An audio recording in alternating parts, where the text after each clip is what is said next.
enjoy your gaming.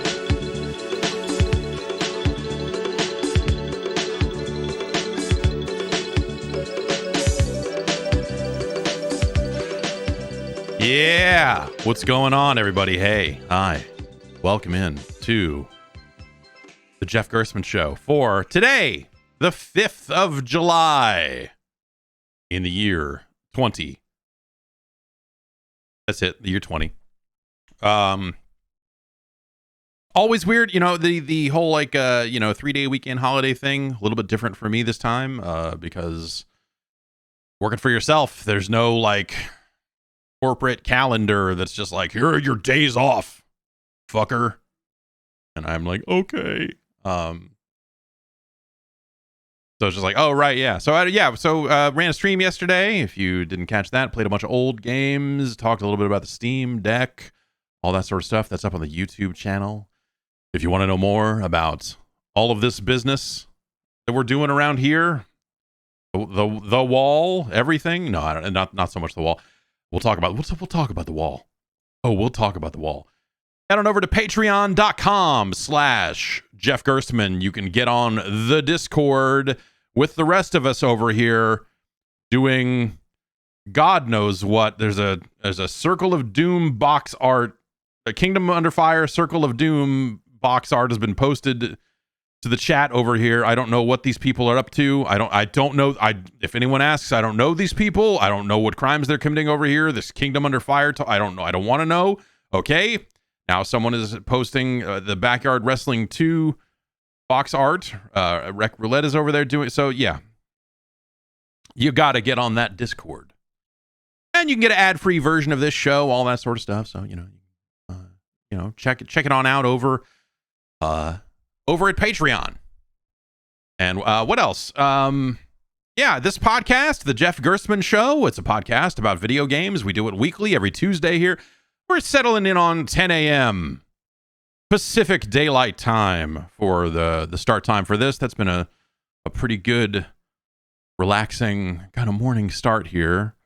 Get my morning energy drink in. I'm still drinking my way through this case of Zoa I bought. It still sucks. It still tastes bad. The fruit punch flavor I am finding to be... Some people said that orange is good, and I don't know that I'm ever going to try any other flavor of this stuff unless I can find it one can at a time. People have been saying that it's available at dollar stores, which that's a good sign for the Rock's newish energy drink of like, oh yeah, this is our premium energy beverage with natural blah, blah, blah, blah, blah. It's at the dollar store. Okay. Is it better or worse than nothing? I mean, if it was worse than nothing, I would throw it out, I guess. But alas, I bought a damn case of it, and it was expensive getting a case of it. It was more expensive than a case of Rockstars, which that's become my go-to beverage. My go-to energy beverage has been Rockstar for a while now. And I don't know. I'm drinking my way through these. Anyway, yes. So, look us up on podcast apps and subscribe to it there. Go check out. We got a YouTube channel now. We got all this stuff. We got this Patreon. We got this Twitch channel. You got your Amazon Prime subs. Sound the alarm. No, that's not the alarm button. Hang on. Nope. Not also. Nope. There. That's alarm. That is alarm-esque. And come on through and hang out. We're having a great time over here, streaming a few days a week, all that sort of stuff. Sign on up. Let's get into it. Let's get right into it. Can you follow on Owncast the Fediverse? Yeah, I am technically on the Fediverse somewhere. I am on Mastodon somewhere. I don't know. Mastodon kind of went bleh at some point. It's all about co-host now anyway. Let's get into it. The Steam Deck. I have had a Steam Deck for almost a week now. And I guess so. Yeah, I really like it. I really like the Steam Deck. I think the Steam Deck is a pretty incredible device. I think it is. I feel good about that. I bought the 512 gigabyte, the expensive one, and I feel pretty good about the price on it. For what you get and the power of said device. I mean, this is stuff. It's interesting. You know, this has been. Obviously, people have been covering the Steam Deck in various ways for a while now.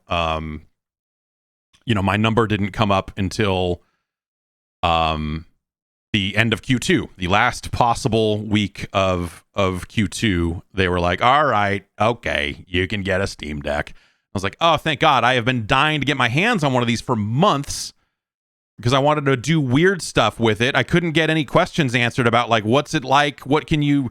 You know, what's the sort of stuff you can really do with a Steam Deck? And now I've been putting it through those paces as well. I think it's a very capable machine. I'll say up front, I think my major downside with it, and this is something that I need to spend more time testing because I haven't been out and about, is the battery life. There's the top end of that battery comes off it real quick. It's the sort of thing where it's like you unplug it and walk into another room and sit down and load something up, and it's already 94%. And you're like, wait, whoa. But I have not put the battery through its full paces. My initial reaction is that it's a computer, and it has battery life like a laptop, kinda. You know, so that's maybe the only knock on it. But I haven't really had I haven't really had too much time to really use it without it being plugged in.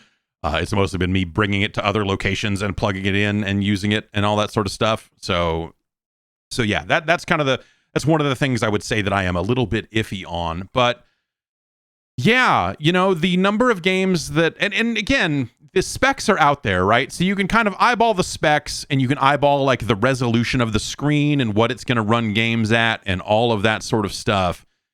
And realize like, oh yeah, it's going to really chew through a lot of these games. It's really going to run this sort of stuff quite well. These sorts of games will run well. This sort of stuff might not run well, you know, but like for me, it was DNF Duel. And we talked a little bit about this last week, but there was just something about the crispness and the speed of a really great looking fighting game where, you know, any kind of frame drops on that is really going to seem, like a hellish situation. But there was something about seeing that game in particular running on the screen, running really well, all of that stuff that really kind of made it all click for me. It was that and a game that is not going to be a big technical powerhouse, the Ninja Turtles game, Shredder's Revenge. Those were the first couple of things that I saw running on it natively through Steam. That I was like, wow, huh? Like it really does with the thing it says it's going to do, and I don't feel like that there's a big compromise here. That has been my biggest problem with the Switch over the years as a third-party device. I mean, obviously, Nintendo optimizes for the Switch so well that you don't see it as often. I guess, you know, Pokemon notwithstanding, they certainly have some first-party games that run like ass in some spots for sure. But generally speaking, I think Nintendo is doing a fantastic job, as they tend to do, at building around the power of their current device and building games that take advantage of that stuff really well. And then you have third parties who are just like, we're porting stuff to this and we don't have time to really, and we know it's not going to sell that well anyway. So we're just going to knock this port out and whatever. And then you're like, geez, this does not run great. And so I don't know, there's something nice about like this device just running stuff well and you being able to really chew through these games and have it run great. Obviously the Switch, yes, it is a much cheaper device. It is from years ago. It is a very different situation, but you know, it's kind of it's the closest point of comparison that I think we have in terms of like a mainstream gaming device. And so having that be the portable device that I'd been using previously, that was one of the things that sort of pushed me away or that continues to push me away from the Switch, I guess I would say. You know, I played, I mean, Metroid Dread, I think is awesome. It's a fantastic game, and I loved it. It was one of my favorite games of last year for sure. The Wii Sports, Switch. I was gonna say Wii Sports Resort. That's what they're calling this one, right? No, Switch Wii Sports is a neat idea that that after week 2, I was kind of okay with. I was kind of good on. And yeah, I don't know, whatever. There will continue to be good Switch games. I'm not, this is not a situation where it's like, it's the Switch killer dog, boom. Like, it's none of that bullshit. They're targeting pretty different things in a lot of different ways, So, yeah. Anyway, the power of the Steam Deck was very nice, and its ability to run modern PC games and not have it feel like it was compromising the visual quality. Obviously, it's a low resolution screen, all that sort of stuff. But like, DNF Duel looks nice and crisp on that screen. I think it's a really nice screen. Again, to compare it to the Switch for a little while, it's not an OLED screen. The OLED Switch screen is beautiful. It's a gorgeous screen. The Steam Deck screen, I got the 512, so it has that frosty anti-glare on it, and that's nice. The anti-glare stuff is really nice. Some people have said that version of the screen is a little lower contrast compared to the other versions.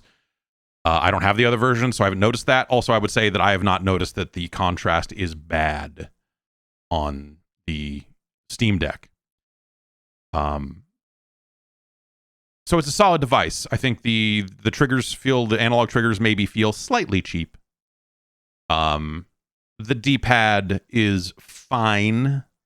I would say it could be slightly better than it is. But from a hardware perspective, it's nice. I think the size is good. I was expecting it to be longer. I don't know. In my head, this thing was like a lot bigger than it ended up being when it showed up. And let me grab it here. It feels pretty good in the hand. It's the sort of thing that if you are playing it in bed and you dropped it on your face, you would be unfucking happy about that for sure. But I think it feels great. I guess my only other control criticism is that these back paddle things are a little stiff, and so maybe that's you got to break them in sort of thing. But it's a kind of a it's a little hard. It's a little hard to push them. But yeah, it's I don't know. It's sizable.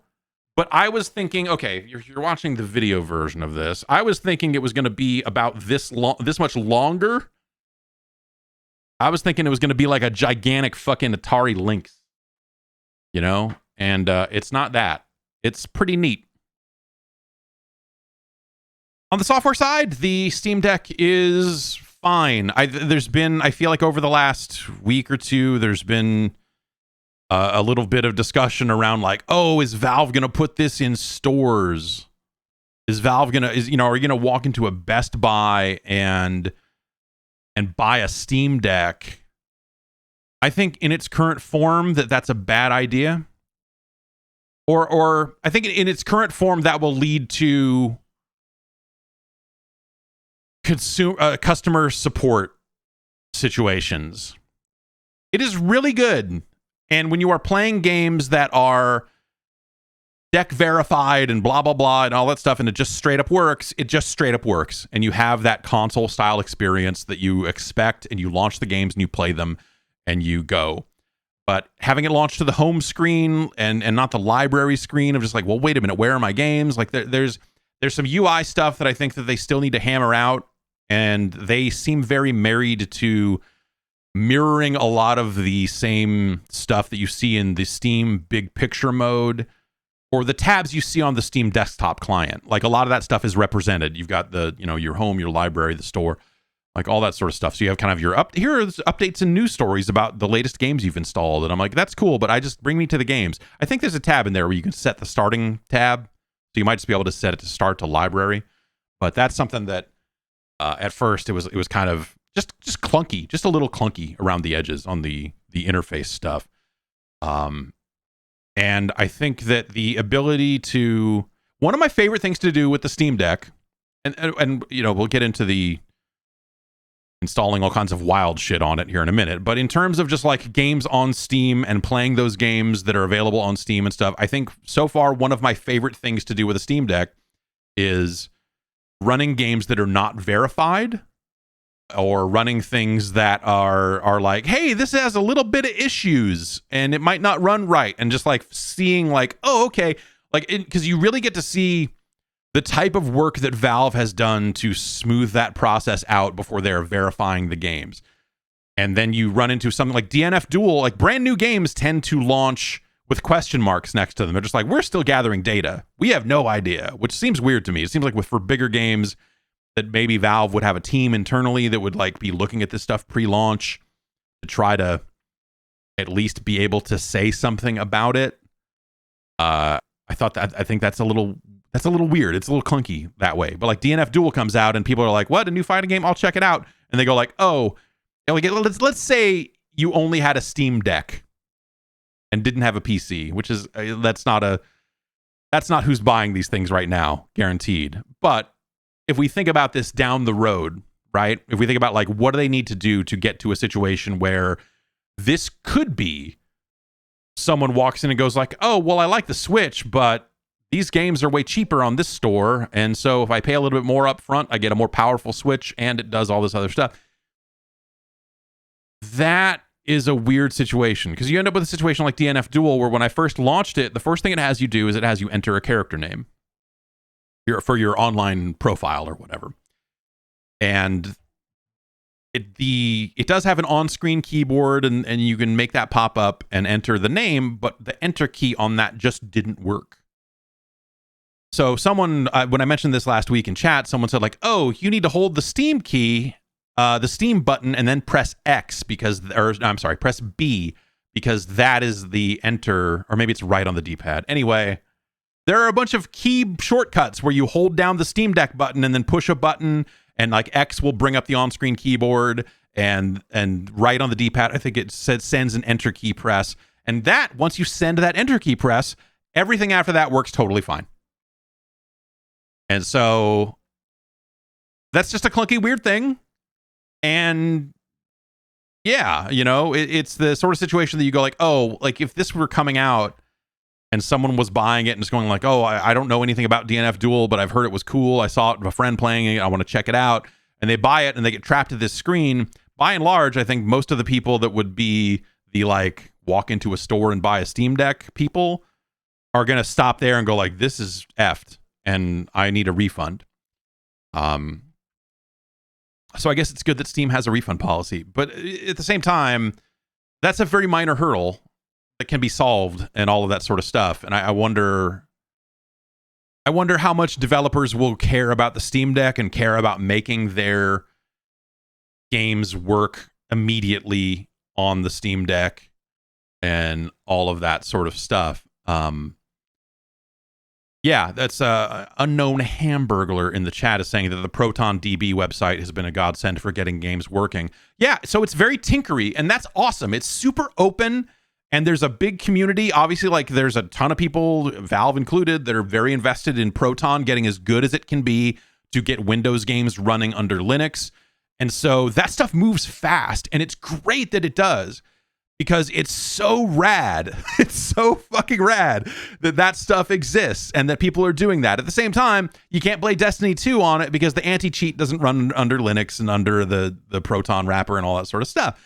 And so, you know, it's a little double-edged on that front, I guess. And yeah, but I love how open it is. I love the possibilities there, and I love that they've come up with a lot of different options to help mitigate these problems. And you know how when the Steam controller came out, I mean, the Steam input stuff has been around for a long time in terms of like community-made profiles for like, here's a controller mapping that we think works really well with this game. In case you're using the Steam controller and you want to try to play Dota, like you can do that.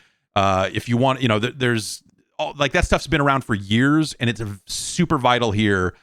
Well, actually, it's not super vital because most games will work out of the box with a controller these days, right? But the controller mapping profile stuff, the community made stuff, like that still exists. So if you're running into some super old game and you're like, oh, I don't know, I want to try to do this, or I want to try to use it like a mouse, like you can come up with your own mapping, or you can hopefully find a community mapping in there. And you can get out there and you can find some details about like, hey, this game says it's unsupported or says question marks when it comes to Steam Deck compatibility, but if you do these 3 things, it will work fine. Like that stuff all exists, or the locations for that information, that stuff exists, and that's great. That's really great. And as someone who loves to fuck around with stuff and tinker around, but is also really good at breaking shit, it's the right balance of I get to get in there and really mess around with this, but I don't need to get really deep in there. I don't need to know that much Linux to do the stuff that I'm doing, which for most people, they will never really need the desktop mode. But yeah, I don't know. It's been a lot of fun to kind of mess around with that stuff. That's been really neat. But okay, desktop mode though. It's great that that's in there. You can just drop to desktop and do Linux stuff. You can pop open a terminal window and you can pop open the on-screen keyboard. I mean, doing it without plugging in a real mouse and keyboard is the input stuff is what it is, right? So you're kind of you kind of have to get in there and handle all of that. But there's a really handy script out there called EmuDeck that is all the rage when it comes to the thing you want to do with a Steam Deck that isn't just play games on Steam. And all this is, so this is a script that installs a ton of different emulators and configures them appropriately for the Steam Deck. And it's coming along. I think the last release of it was mid-June. And it sets up RetroArch and it sets up Emulation Station, if you're familiar with that. And it sets up Yuzu, and it sets up RPCS 3, which runs PlayStation 3 games, and it sets up Citra, which runs 3DS games, and so on and so forth, and tries to configure them in such a way that makes it convenient to work on the Steam Deck. And yeah, that stuff is nice because all you really have to do, and again, this is going to be a big leap, I think, for a lot of people who are like console people who are used to like traditional handhelds and all that sort of stuff. But really, all you have to do is drop to desktop mode, download the EmuDeck script, put it on your desktop, double click it, and it will walk you through the stuff you need to do. There's an expert mode there if you want to configure more things about it, and you'll have to set a password for your Linux, like your logged in account there, not your Steam account, but like the deck account, to do some of those things. But that's, again, not super difficult. It's a very convenient thing overall. And it just kind of sets all this stuff up and then throws it into your Steam library. You know how on desktop Steam, you can say, add a non-Steam app, and it can go in there and it'll just live in your Steam library. You can launch it out of Steam, even though it's not technically a Steam app. It basically does all of that work for you. And so it drops these 12 things, these 12 different emulators into your Steam library, most of them configured most of the way. Many of them are configured all of the way. The more difficult ones to configure, you still have to do some stuff, and you still have to know a thing or two about a thing or two to get PlayStation 3 games running, for example. To do that, you need to go download the latest PS3 firmware off of Sony's website, and you need to point the program at that. It's a lot of stuff where it's like, okay, you need to launch it in desktop mode, finish the configuration stuff, and once all of that is done and it knows which directories to look at and all of that sort of stuff, then it goes and then you should be good to go. You're saying it's more than 12? No, it's about 12. Was it 7? Maybe it's 17. I don't know. And at the end of that process of installing that, you can run something called the Steam ROM Manager. And what this is designed to do, I think this exists outside of the Steam Deck as well. This is designed to have one-click access to the games that you've copied to your device, or I have mine on an SD card. And it drops those into your Steam library. I have 70,000 games on that SD card. You don't want those in your Steam library. Straight up. You don't want to add all of that stuff to your Steam library. It's a disaster. So going through that process and going like, okay, I don't want to parse these, but I do need the emulators to show up there because I want that stuff to live there. And yeah, so by default, you just kind of want the 12-ish emulators there, and then once you're in there, you can launch the games from there. That's fine. It does put them into collections. It does all that stuff. It didn't find art for most of them. All of that sort of stuff, like the Steam ROM manager, I found to be a hassle for my use case. But yeah, it runs a lot of stuff really well. It runs. After we streamed some Afterburner Climax yesterday, and then I said, well, I wonder how well that will run on the Steam Deck, and it runs quite well. Runs quite well on the Steam Deck. And I found that to be surprising and cool that you have access to so many different emulators of new and old games. And a lot of that stuff runs fairly well on the Steam Deck. There's a port, the Linux version of XEMU, which is a pretty current and frequently updated original Xbox emulator. That runs quite well. I was playing some Sudeki on it. My wife was very excited at the notion of a portable version of Sudeki. But she is getting deep into Rune Factory 5 on the Switch right now. So, maybe she'll check that out later. But Tony Hawk's Pro Skater 2X, all those classic original Xbox games that you want to go back and revisit. Like, that stuff runs quite well on a Steam Deck at the resolution it's asking, and it still looks nice and sharp and all that sort of stuff. It's really neat. It's really neat to have that. Obviously, there are plenty of different devices that you can get your hands on, that you can modify, portable or otherwise, to run old games. I find that the Steam Deck just hits a lot of highs and hits a lot of lows, and it's pretty cool for that sort of stuff. Yeah, no, I know there's a PC version of Sudeki. It's last time I looked at it, it's a little funky.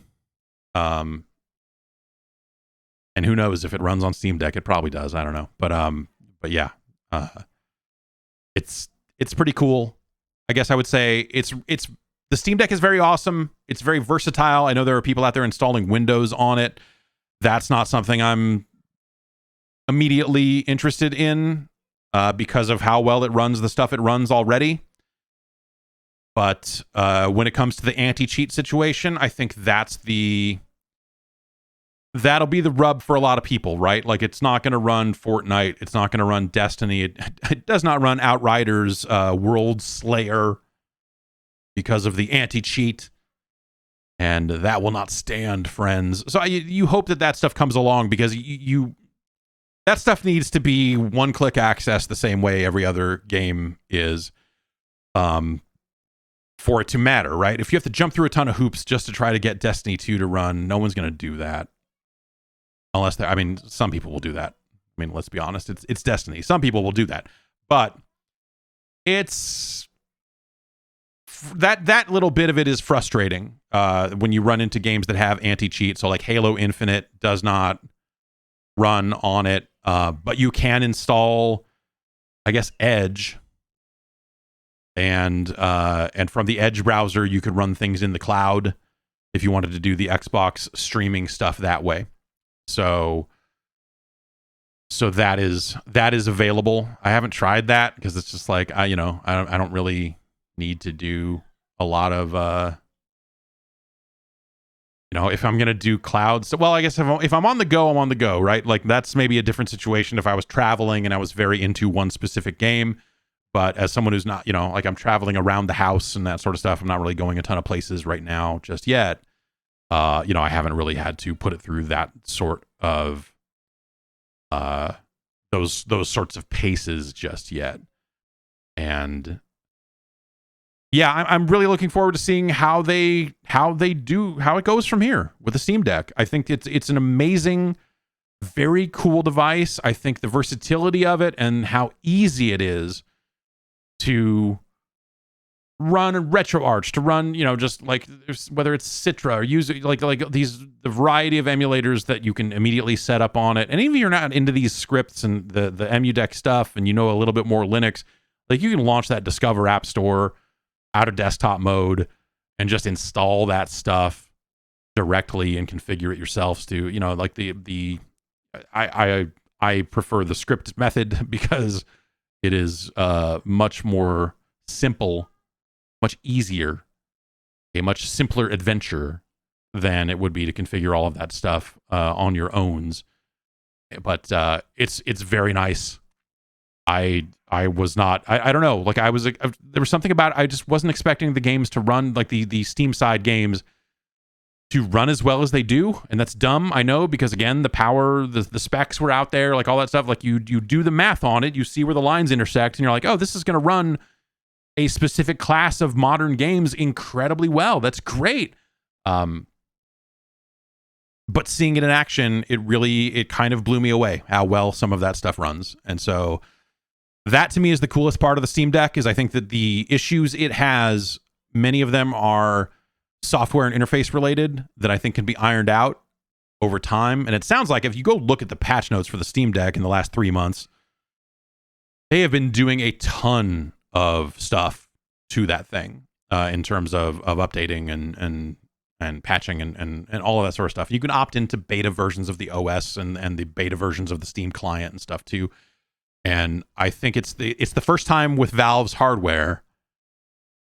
Well, I mean, the VR stuff is the VR stuff, and that's a different situation. But when you think about like Valve's road to how Valve got here, right? If you like, all of it contributed to getting here. Whether it was the Steam controller, and I think that thing was dumb and terrible, but it was an idea, and it got them further down the road on client side control configuration outside of the game and all that sort of stuff. I know people love the Steam controller. They're bad. They're wrong. That's fine. You're just wrong. I have one here. It's a bad item, but a cool idea.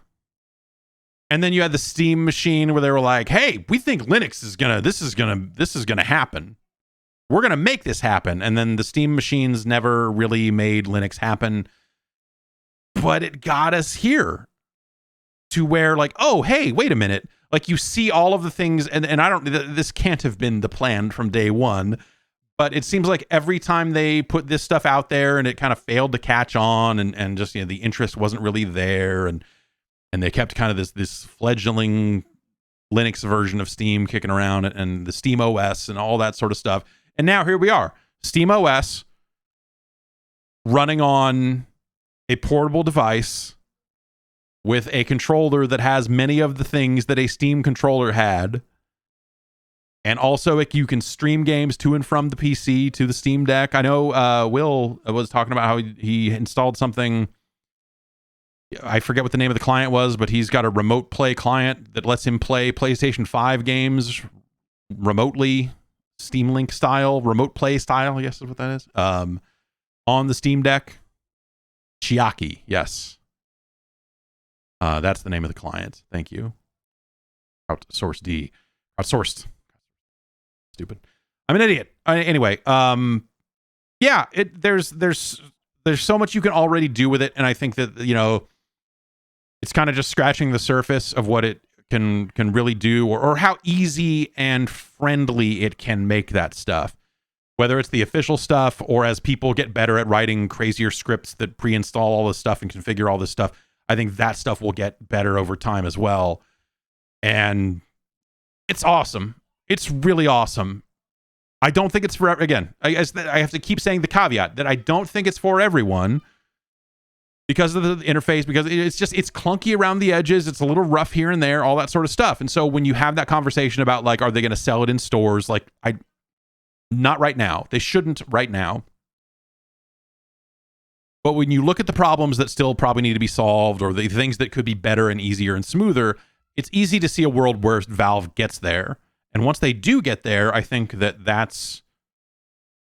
there's definitely a world where they could have a version of this, whether it's this one or whether they follow up in a few years, whatever it ends up being.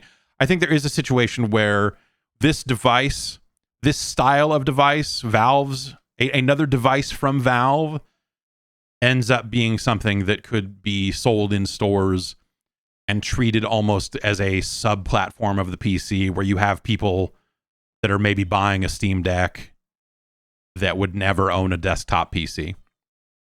And I think that that's beautiful, because that's always the hurdle for a lot of people, the concept of just like, oh, I hear Steam sales go much deeper and that the games can be much cheaper than they are on console, and I can mod them and I can do this and that, but I'm never going to know how to do that. The Steam Deck, a future version of the Steam Deck, a future version of the Steam Deck software, I think you can see it potentially getting there. And that's something that people, like so many companies, have taken stabs at the like consolification of the PC for so long. The fucking Phantom, the Phantom lapboard, all that bullshit over the years. And no one has done it until now. And they're 80% of the way there, whatever it is. They're not quite there yet, but you see it. This is the first time that I think I've looked at something and been like, okay, yeah, no, you could absolutely do this. They could absolutely do this. Whether it's a filter on the store that you have to turn on advanced mode or whatever, where it's like, hey, we're not even going to show you Steam games that don't run on this device. We're only going to surface stuff that we know runs well. And you can go turn on sideload mode. You can go turn on whatever mode if you want to like have full unfettered access to everything. Like some safeguards in there for the average consumer. Some continued interface improvements, all that sort of stuff. I'm super impressed with the Steam Deck. At the end of the day, like that's the thing. I'm really blown away by just how cool that thing is. And yeah, it's awesome to see like this after decades of people talking about trying to do this shit and fucking it up over and over again, or not getting the price point right over and over again. And you could argue, I mean, they have 3 tiers of this thing, and none of them are, I would say, are cheap. But I think for what you're getting, I feel like the value is there. Yeah, I feel like the value is there. I have not hooked it up to a TV or anything yet, but it can do that. I have they delayed their own dock. So they have a dock that they will come out with that will, you'll dock it and it can go out to a TV and all that sort of stuff. I have not done any of that yet, but I did order a dock to try it. And I'll let you know how that stuff goes. But yeah, I'm really impressed with the Steam Deck. And yeah, I think it's worth taking a look at for sure. And we'll see, where they get to with it. It's just yeah, I don't know. It feels like there's still a lot of potential left in the device. Yeah. Anyway, what else is going on in the world of video games I played over the last week? As I said, I played some more DNF Duel. Last week, I had just barely scraped the surface, and my first reaction to DNF Duel was like, I don't get it. It feels weird. I don't understand what's like. Something about this feels very off to me, and I don't know why. Is it a bad game? Am I bad at it? And whatever. It is a somewhat different fighting game than a lot of the other stuff out there. It's got a block button. It's very deliberate, I guess. The motions and combos and you know, you look at it and you think anime fighter right off the bat. You're like, oh, here's another fucking anime fighter. I'm gonna double jump in the air. I'm gonna air dash. I'm gonna do this. I'm gonna Roman cancel 9 different ways. I'm gonna have 1,000 different meters and different ways to block and all this other stuff. But it is way more straightforward than that. It doesn't have all of that bullshit in it. I guess I should say. I like that. I like that bullshit in a lot of games, but it's nice to have a game that looks a lot like that, but also is, again, like way more deliberate with its attacks and combos, and you just have stuff with crazy range, and it just has a subdued, deliberate feel to it compared to something like a Guilty Gear or a lot of other Arcs stuff. And I am enjoying it. I haven't really gone back to it too much, but it's what I have played of it. I think it looks really nice. I think the characters are really interesting, and I think there's the way combat flows in that game is neat, because it almost, you know, when we were streaming it last week, someone in chat said like it's kind of like the Samurai Showdown of Guilty Gear. And I think that's not entirely inaccurate. Like there's definitely a like, hey, these hits are big and they are big and wide, and you got to watch the fuck out for them. And the combos are not always, and I'll say this, I'm sure there's someone out there doing crazy, insane combos, but like they're, you know, the combos feel manageable, and yeah, it's very interesting. It's not at all what I expected, and I think that there are there are some really cool ideas in there. I would love to watch some more high level play and see what it does look like when people are comboing their ass off, because I'm sure it does get wild. But it's neat. It's got a very the inputs are relatively easy. It's a lot of like hit down in this button to do this, hit forward in this button to do this with some of your special type moves.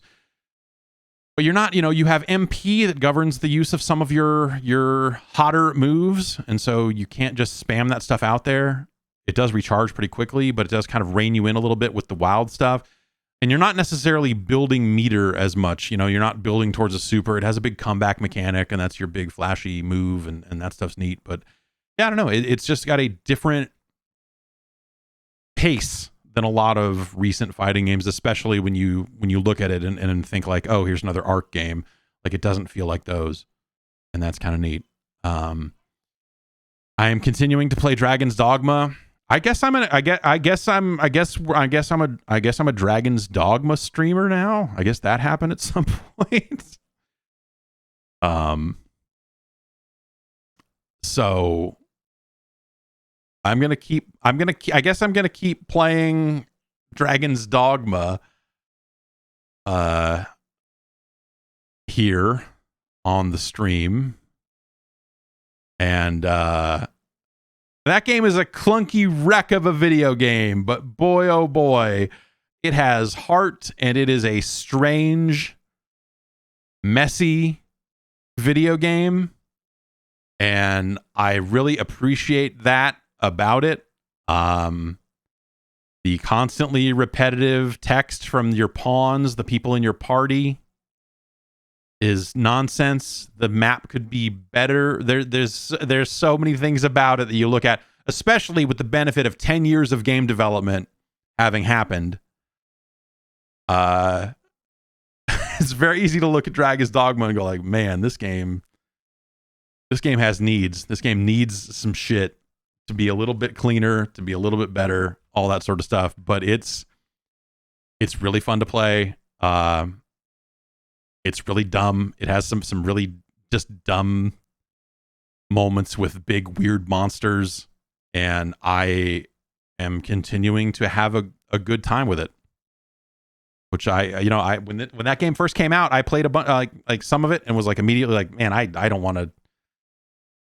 I remember playing it at some preview event that was very focused on like, here's a big monster and yo, you can climb on the monsters. And I was like, that's great. What an awesome mechanic. Finally, a Monster Hunter game for me that lets me be a little creepy creebling around on all the monsters. Like some kind of little sicko. I'm just a tiny weirdo climbing on this chimera. That's a great game. I'm looking forward to it. And then it came out. I was like, everything else about this game is a pain in the ass. But yeah, I've come around on it big time. It's a really neat game. Outriders World Slayer, the aforementioned expansion for Outriders, is available. The game that's on the tip of everyone's lips. Everyone is talking about the Outriders expansion. I feel like I have not seen anyone talk about the Outriders expansion other than me. And I streamed a little bit of that last week as well. While the drywall men were here on Friday, fixing the holes in the wall. They got to come back and, join it all up and stuff. But the basics are in place of a wall. The drywall dude and his brother were here doing it up. They're much more than drywall men, I will say. I've had that gentleman out to this house multiple times to fix multiple issues with this home, and he's a damn professional, and he's doing good work.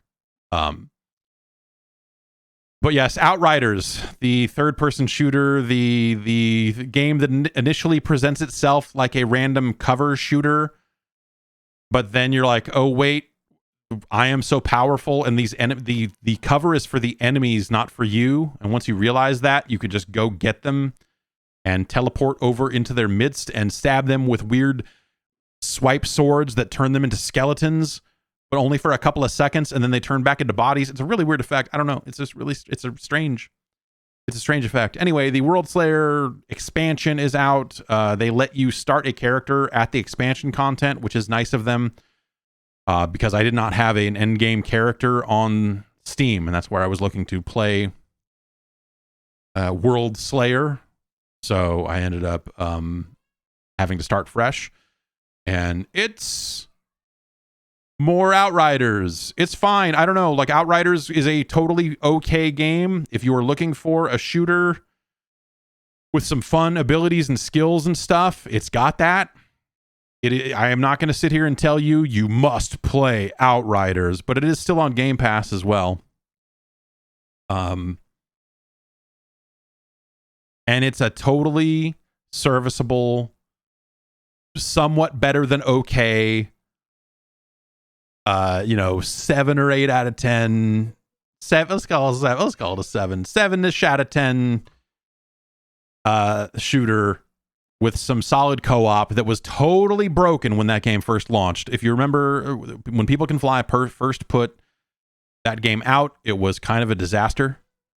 It was, every patch broke it even more.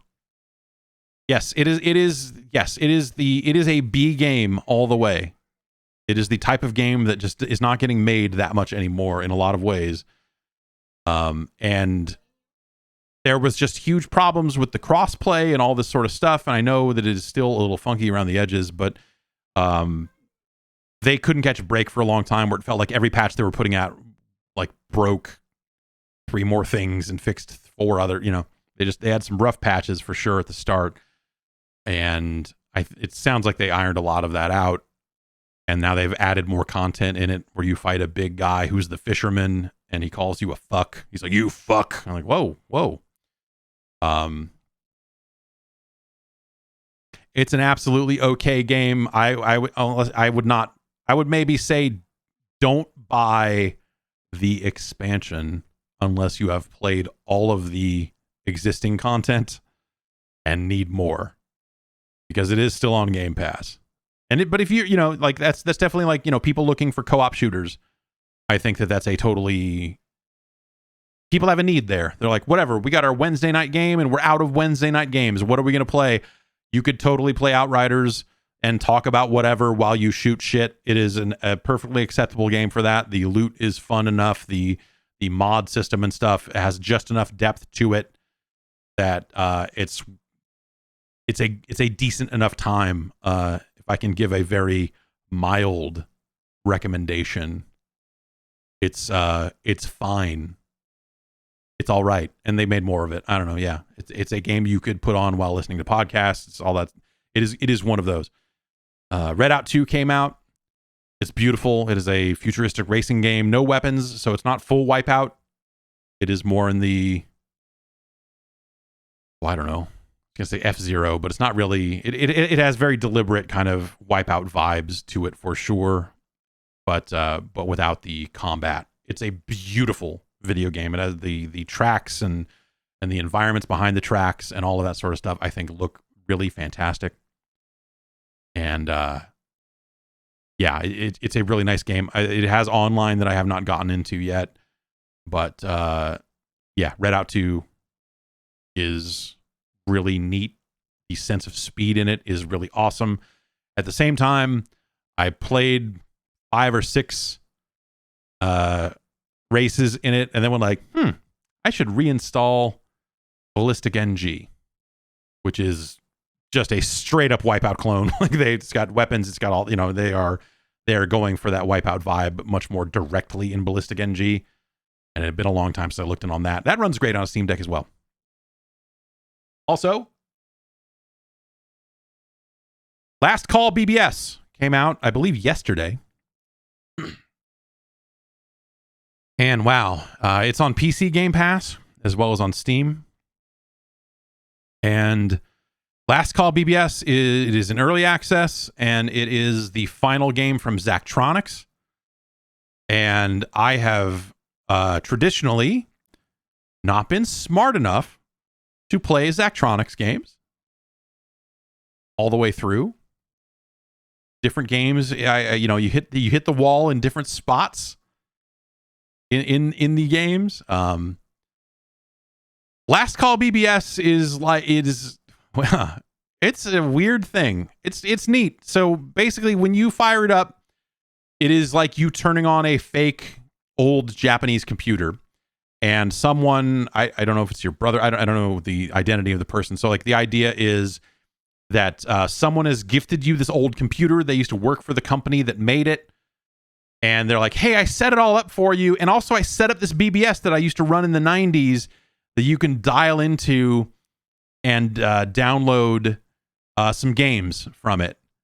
And so when you open it, it just opens to a fake desktop, almost like a Hypnospace kind of situation. But like you've just got solitaire and a modem, a terminal program that you can use to call BBSs. And your basic kind of Windows interface. And you can dial into the Last Call BBS and download hot wares for this early 90s Japanese computer. And it's going for such a specific vibe from such a specific era. It's perfect. Well, it's not exactly how it was, but it's so close enough to how it was, and it's so evocative of how it was, that it's kind of rad. Where you dial into a BBS, you say you look at the library of games available. There are like 6 or 7 of them in there. I imagine that's something that expands, you know, because it is still technically early access. That's something that seems like they could very much expand upon. And you download a game, and when you hit download, it's a dial-up modem. So you hit download, and you've got to sit there for like a minute and a half watching it fucking download. And if you have other games, and you know, you can play solitaire, you can play other games that you may have downloaded while you wait for that download to complete. And then when the download completes, it says, all right, you've used up your download quota. Hang up and call back later. And it shows a 15-minute countdown timer. Now, download quotas back in the day on BBSs used to be more like a 24-hour kind of thing. So you would download your limit, and you'd be like, shit, I got to call back tomorrow and get more stuff. Or I gotta convince the sysop. I gotta convince the guy that runs this board to give me more download time, more download credits, or whatever. I gotta upload stuff. You know, it is a BBS has worked. You know, the upload download of a Where's BBS in the 90s is not entirely unlike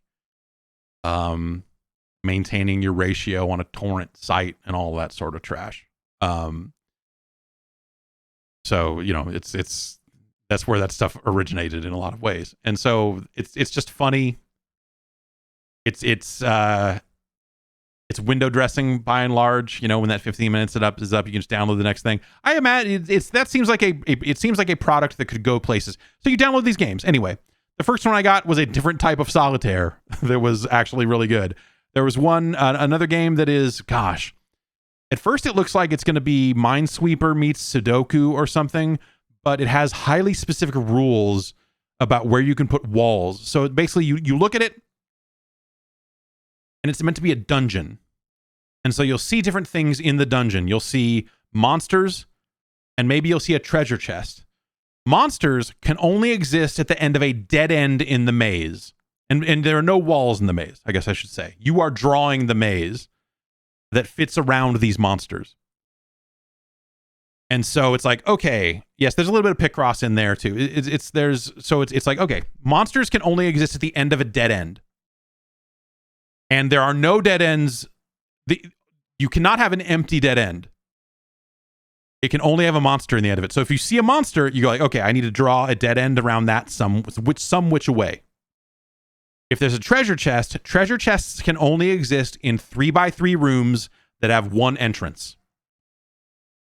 And so then you have numbers on the sides of the grid that tell you how many walls there are in each area. And so there are rules that govern, like, here's how a dungeon can be laid out. And between those rules and the numbers, you figure out where to put the walls. It's hard. I'm dumb.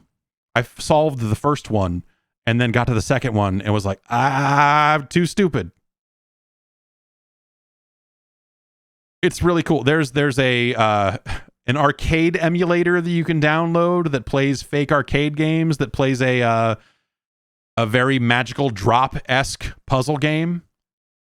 And as you keep playing this sort of stuff, as you keep going through the different games of Last Call BBS, the BBS, which is in the game called Last Call BBS, the game, you also have a little pop-up window that are notes left behind by the person who set this computer up for you. And so when you get the Japanese style solitaire game and load it for the first time, a window pops up with like a message from this guy who's like, "Oh yeah, I remember, I just love going to Japan, everything about it, the temples, the hustle, the bustle, the smells, and then I met Meredith, and and then you see an address book fill out eventually, and Meredith's name gets added to the address book. You can't click on it and do anything, but kind of as you solve puzzles in the puzzle games, as you get more access, as you win more games of solitaire, all that sort of stuff, you will get additional messages on those topics from the person who set the computer up for you. And that's kind of how it has story, and that's kind of how it kind of ties all of this stuff together in a way that it is really nice. It's quaint. It's got a small little vibe to it, and it's a fun fake computer.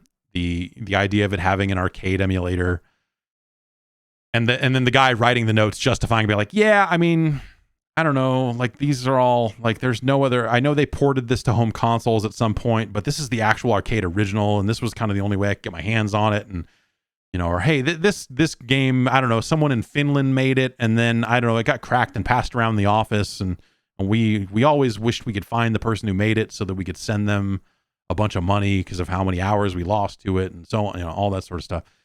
And yeah, I don't know, I really like the tone of it. I really like the way it's put together. I just worry that I'm gonna hit a bunch of walls and not be able to solve some of that stuff. There's, I want to say, 7 or 8-ish games in it right now. I don't know if I should read the early access notes. I'm not sure if the plan is to like add a ton more games to it, or what the early access nature of it is. But yes, the I guess Zach, the creator of Zachtronics, went and got a job as a teacher and is going to be teaching, and is as such getting out of game development. And so Last Call BBS is coming out kind of, pre-announced as this is the last Zachtronics game, which is kind of neat. Kind of a neat kind of like shutting down on your own terms sort of thing that not a lot of studios, not a lot of indie developers kind of get to do. And I think that's really cool. It's really cool. Anyway, it's on PC Game Pass, and you should check it out. But yeah, it's got a bunch of neat little games in it, and if you like to futz around with neat little games, it's got them, baby. So, yeah, check it out. That's it for games. Why don't we take a break, and we'll get into some news in a little bit after this. And we're back. Hello. Wow. It's time to talk about the headlines. That's right. It's time to talk about the news. Happening in the world of news this week. These summer games done quick happened over the weekend, and they raised a few $1 million for Doctors Without Borders. And I just want to talk specifically about the Triforce percent run. Run is maybe the wrong word. The Triforce percent thing that happened over the weekend there. Hey, Evoluno Raiden. Hi, we are live. Hello, everybody. Hey, how's it going? We're podcasting over here, talking about the news. So yes, the Triforce percent run was originally advertised as a beta showcase of content that was left over on the original Ocarina of Time cartridge, and then they went through this whole process. You can, if you want to read about the kind of nitty-gritty details, you can go to gettriforce.link, and there's a YouTube video that's about the archive of the run. I think is probably the best part to run there. It's about an hour long. And they start out going through very straightforward, like, hey, did you know that there's a Star Fox R-Wing left over in the code? Which, that there's like true stuff to that, like a lot of that. But it eventually goes in directions where they have it hooked up to a TAS bot, which TAS is a tool-assisted speed run, which means it's playing back controller inputs at a hyper-fast rate. And they are basically cramming a bunch of programming into the cartridge as they go in a way that I love the tool-assisted speedrun stuff, and I think the TASBot stuff running on real hardware is really awesome. And basically, they crammed a ROM hack of sorts into there in the middle of it and built a whole separate kind of storyline thing where they really blur the line, and that's got some people angry because they present it so much as, hey, it's a showcase of the content that was on the cartridge, but they blur the line between like showcasing that content and then the stuff that they kind of made to tile that content together. They're almost creating a little storyline as they go. And it leads to Link acquiring the Triforce, which is not something that happens in the original Ocarina of Time and all that other stuff. So they've kind of built all this stuff. It's a really touching and very fascinating run. And it's really, I think anything where they get the ability to execute arbitrary code and arbitrary code execution, an ACE, if you will, that is my favorite stuff, when they are just straight up breaking games and just like warping them to their own dark will. That is one of my favorite things that can be done in these kind of speed runs or TASBot runs and all that sort of stuff. And it's a really cool, I guess I don't want to spoil it, but it's a really neat hour. If you have an hour and want to watch some stuff, just I guess just know going in that it's like kind of a blurry situation, and that it is, some of that stuff is stuff that they made themselves. Not all of that stuff is on the cartridge, and they don't do an amazing job of illustrating exactly what was there and what wasn't. They do say like, oh, this was left on the cartridge like number of times, and then there's some stuff where they, when you go back and watch it again, they conspicuously do not say that. And yeah, but yeah, I don't know. Some people were just like, well, wait a minute, this is a weird thing, and some people took that in a weird way, I guess. But I love that stuff, and this is a really wild, and again, like by the end of it, I was really touched by the thing that they built for GDQ. They did raise a bunch of money, and that's awesome. There was also another story that I guess they did a bonus run where they did a remote run from someone who was playing the Blade Wolf DLC in Metal Gear Rising, and that apparently it came out that was a pre-recorded spliced together run, and so there's a whole that person then got banned and all their videos taken down, like all this other stuff. There's a whole thing, but that happened. It's a bummer. Don't let it overshadow the rest of that event. It's some really cool stuff happened along the way. But yeah, I'm a sucker for taskbot stuff. I am a sucker for tool assisted speedrun stuff in general, and there's a whole site full of crazy tasks. Like, the glitchier the better. I want to see these games just get broken into bits. Just leave them crying on the floor. And this Ocarina of Time thing is really cool. Check it out. It's gettriforce.link. Again, go give that a look. Speaking of link, Nintendo is in the news. Shintaro Furukawa, the CEO of Nintendo, says that, hey, we're not going to make sequels to every single thing you want us to make sequels to.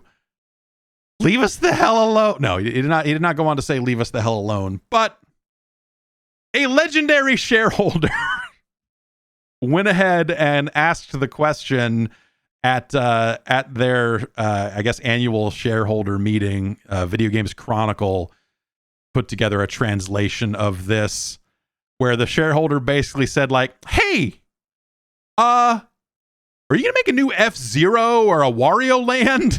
Like, the two games, like, of all the franchises you're gonna bust out, like F-Zero, like, I don't know, Wario Land, yeah, sure. Where's, are you gonna make a new F-Zero? Yeah, exactly. What, how much stock do I need to buy to be able to get on that call so I can go like, where's Gumshoe 2? Where's my Urban Champion sequel, you lazy fucks? Like, where's, how do I get into that level of, like, being a dirtbag? So yeah, there again, translated by Video Games Chronicle here. It is realistically difficult to develop new titles and remakes, including sequels, for every Nintendo game that people request, but we are very grateful and appreciate the expectations our fans have for our games. Which is great. That's a really great neutral. That's the right response of just like, hey, yeah, no, like, we're not. Come on now. Please understand. Senior Managing Executive Officer Shinya Takahashi also gave an answer and said, hey, we are always considering how to develop new titles and remakes that can be enjoyed by many players. And then goes on to say that during the shareholder meeting that in 2019, they were asked if there were any plans to remake the Famicom Detective Club series, and at that time, they happened to be already planning a remake. We cannot tell you if there are any plans for future remakes of any specific game, but during development, we are always thinking about various possibilities that players can enjoy. And yeah, I am with this stuff. I am of two minds when it comes to these sorts of things, because I get it. There are games I would love to see Nintendo or any long-time intellectual property holder. I would love to see them take new cracks at some of those old games. I would love to see some of those dormant franchises be brought back into the fore. But at the same time, I guess sometimes I just want new stuff. And I feel like we're already not getting enough new stuff. And I don't know, like, you could do an F-Zero sequel, sure, but like, How many people does that reach? How many people does a really good F-Zero? How many people buy that compared to some of the other things they could be doing? I don't know. I'm happy that there's another Splatoon, but I kind of hope it's the last Splatoon for a while, because now they've kind of been on the Splatoon tip for a little while, you know? I would love a new good WarioWare game. Instead, they made one that was not so good, you know? So that you end up with something like a situation like that too, you know, where you're like, oh, right. Yeah, I guess you checked the box and made a new WarioWare, but boy, oh boy. That game's not great. I would love a new Rhythm Heaven while we're on the WarioWare tip, you know? But it's a hard balance to strike. I don't know. I guess like Nintendo has the franchises that are the big franchises that are going to be zillion sellers, and they're always like they're not going to take a huge break from Mario, right? You know, they're not going to take a massive, you know, you're not going to go 20 years with no Legend of Zelda game, right? Because those are proven sellers. There's every bit of a business reason to keep making those. When you get the further down that rabbit hole you go, you kind of get to that point where you're like, yeah, we could devote a team to a new F-Zero, I guess. We could do that. And how well would that do? I mean, it seems like Metroid Dread, it seems like people are happy with that, and people are generally happy with the sales and all that sort of stuff. I haven't checked in on that stuff recently to see kind of where it's hitting, but you know, Metroid was traditionally one of those franchises that no one in Japan really cared all that much about. That was always the story on, is like, why are there not more Metroid games? And the notion was always like, people in Japan don't really care about Metroid. It's me and it's John Cena, and we're out here pushing, baby, doing the work. Well, that was a shareholder getting out there and trying to ask things of companies. But this happens every day online, as you're well aware. This has got to stop. I don't know how it can stop. I don't know how it will stop. I don't know what the actual solution to this situation is. But okay, let's start at the top here. Tom Henderson, who is a reporter who traffics in leaks and that sort of information and breaking those sorts of announcements and stuff with a lot of EA games, but a variety of things. I guess he was out there not that long ago saying that on June 30th, we would find out about a release date for God of War, along with a blog post and trailer and information about the special editions and all of that sort of stuff. As you're well aware, here we are, June 5th. That did not happen. Which is, hey, whatever. Like, plans change, pal. Cards subject to change. Right there. But that should have been the end of it. Of just like, oh, I don't know, some, a reporter who has a pretty good traffic record about this stuff got one wrong. And maybe he had it right, but they changed their mind, because that can totally happen too. Maybe there was some weird last minute thing that caused them to push that sort of stuff off. And that should have just been it. Like, oh, okay, well, I guess we shouldn't trust like the end, the most you should have come to there would have been like, oh, maybe I shouldn't take everything that like leak focused reporters say as gospel, because shit happens. You know, like that's the right lesson to take from that is that it's a fluid business, and these plans change, pal. People went off the fucking deep end and got real shitty. They came at various developers working on God of War on Twitter and started sending explicit images and hitting up Cory Barlog and being super shitty and being absolute garbage. All because a rumored post on the PlayStation blog did not happen as was rumored. A rumor was incorrect, and people got mad at game developers over it. What the fucking fuck? Like, what? And thought like, oh, well, we've got to harass these people for not doing this. Like, what is that going to get you? What the fuck is that going to... What do you hope to fucking accomplish? You miserable sacks of shit. What the fuck is wrong with you? Like, what? They don't fucking owe you shit. And also you're complaining about a fucking announcement. It's not like the game came out and they soon like, oh, by the way, Kratos isn't in it, fuckface. Haha. You know, there's not a rumor about an announcement of a release date and maybe a trailer was incorrect. And people fucking became completely fucking unhinged over that?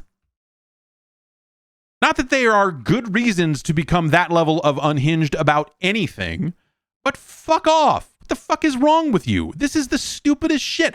I can't, no, I'm not gonna, I can very easily believe that this is exactly where we're at with online discourse about video games. These fucking whiny pieces of shit out there doing stuff like this. It's insane. It doesn't accomplish anything except shut down more information. You know, people want, oh, it'd be great if developers were more open to talking about their craft and more open to talking about the process and more open to like just their various aspects of the game that they're working on. They can't be. They fucking can't be. Because of people like this. Ron Gilbert, developer of the new Monkey Island, the once and future Monkey Island games, claims that he will no longer post about his game online anymore, a game he is excited about because people have been so shitty to him about the art style in said game. Now, you can try to hand wave some of this away, and it's something that I have been guilty of over the years by saying like, oh, these kids are probably all 13 and they got nothing better to do. No kid knows what the fuck a Monkey Island is. These are fucking grown-ass adults bullying Ron Gilbert, of all people, into fucking silence over the art style that actually looks pretty much all right. The fuck is wrong with you? Miserable motherfuckers. How fucking dare you pull shit like this? Are you crazy? What the fuck are you hoping? Just move on. If you look at, if a product is coming down the pipe and you look at it and go like, I think this looks like shit. Good, done. Walk away. That's it. Don't go fucking, oh, well, maybe if we fucking, you know, and it's the, again, Mass Effect 3, I'm going to go out and say, like, even if this was a positive fucking benefit, the Sonic the Hedgehog movie thing of changing the Sonic model is a net negative for game discussion at large. It is okay to not like the art style in the new Monkey Island. That's all right. Okay. But that should be where it stops. You just go like, oh, okay, well, I guess I'm just not that interested in this. And move on. And do something else. If the Monkey Island game in your head is so specific that it has to have a very specific art style, it has to have this specific look, make it your fucking self, asshole. Go fuck yourself. Don't go fucking harass Ron fucking Gilbert of all. Get fucked. And the trifecta, this one is maybe not quite as... Sucker Punch had to get out there and plainly state, for the record, that they are not working on a new Infamous, and they are not working on a new Sly Cooper, and that there are no plans for either franchise, and that no other studio is working on Infamous or Sly Cooper. After, I guess there was some industry leak type stuff pointing to potential announcements for these games kicking around relatively recently. I don't know if that was from a trusted source. I did not recognize the name that I saw. So I don't know if this is an account with a track record or that was claiming this, or if this was just someone popping off being weird out of nowhere. But they had to get out there and say, nope, not happening. No plans. No plans. No fucking plans. We are not doing this. We are working on a big project over here, and it's all hands on deck on that project. But God damn it. No. Not Infamous. Not Sly Cooper. Fuck. And someone in chat is saying that the leaker deleted their Twitter account after it happened. So I guess like that's the thing, like as we kind of get deeper and deeper into this kind of leak culture stuff, and as it kind of continues to gain traction out there, you have to remember that it's very easy for someone to create a Twitter account and pop off with whatever bullshit they've got, and getting that in front of people to the point where people go like, oh, really? Is not impossible and is not that hard. Back in the day,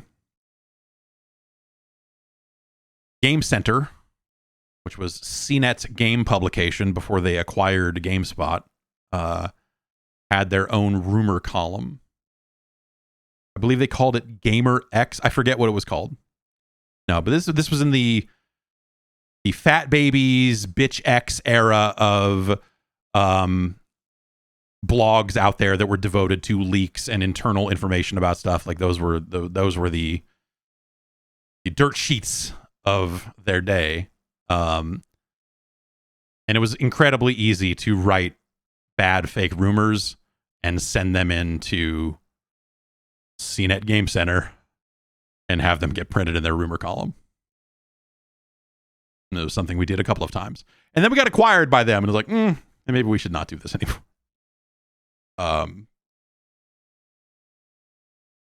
But yeah, it's very easy. I don't know if you remember. I don't know if people remember. I should find the document or the picture of the document.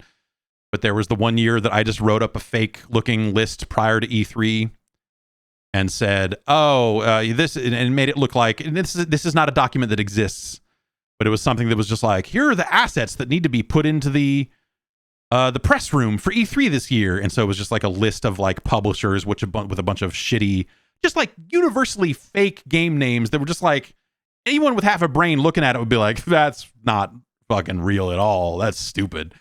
But there were just enough real games on it because, we were going into E3 and I knew what was actually going to be there, combined with absolute garbage, absolute fake shit, and like plausible guesses, just like the dumbest names imaginable. And I think I even posted it somewhere and said, check out this fake thing I made.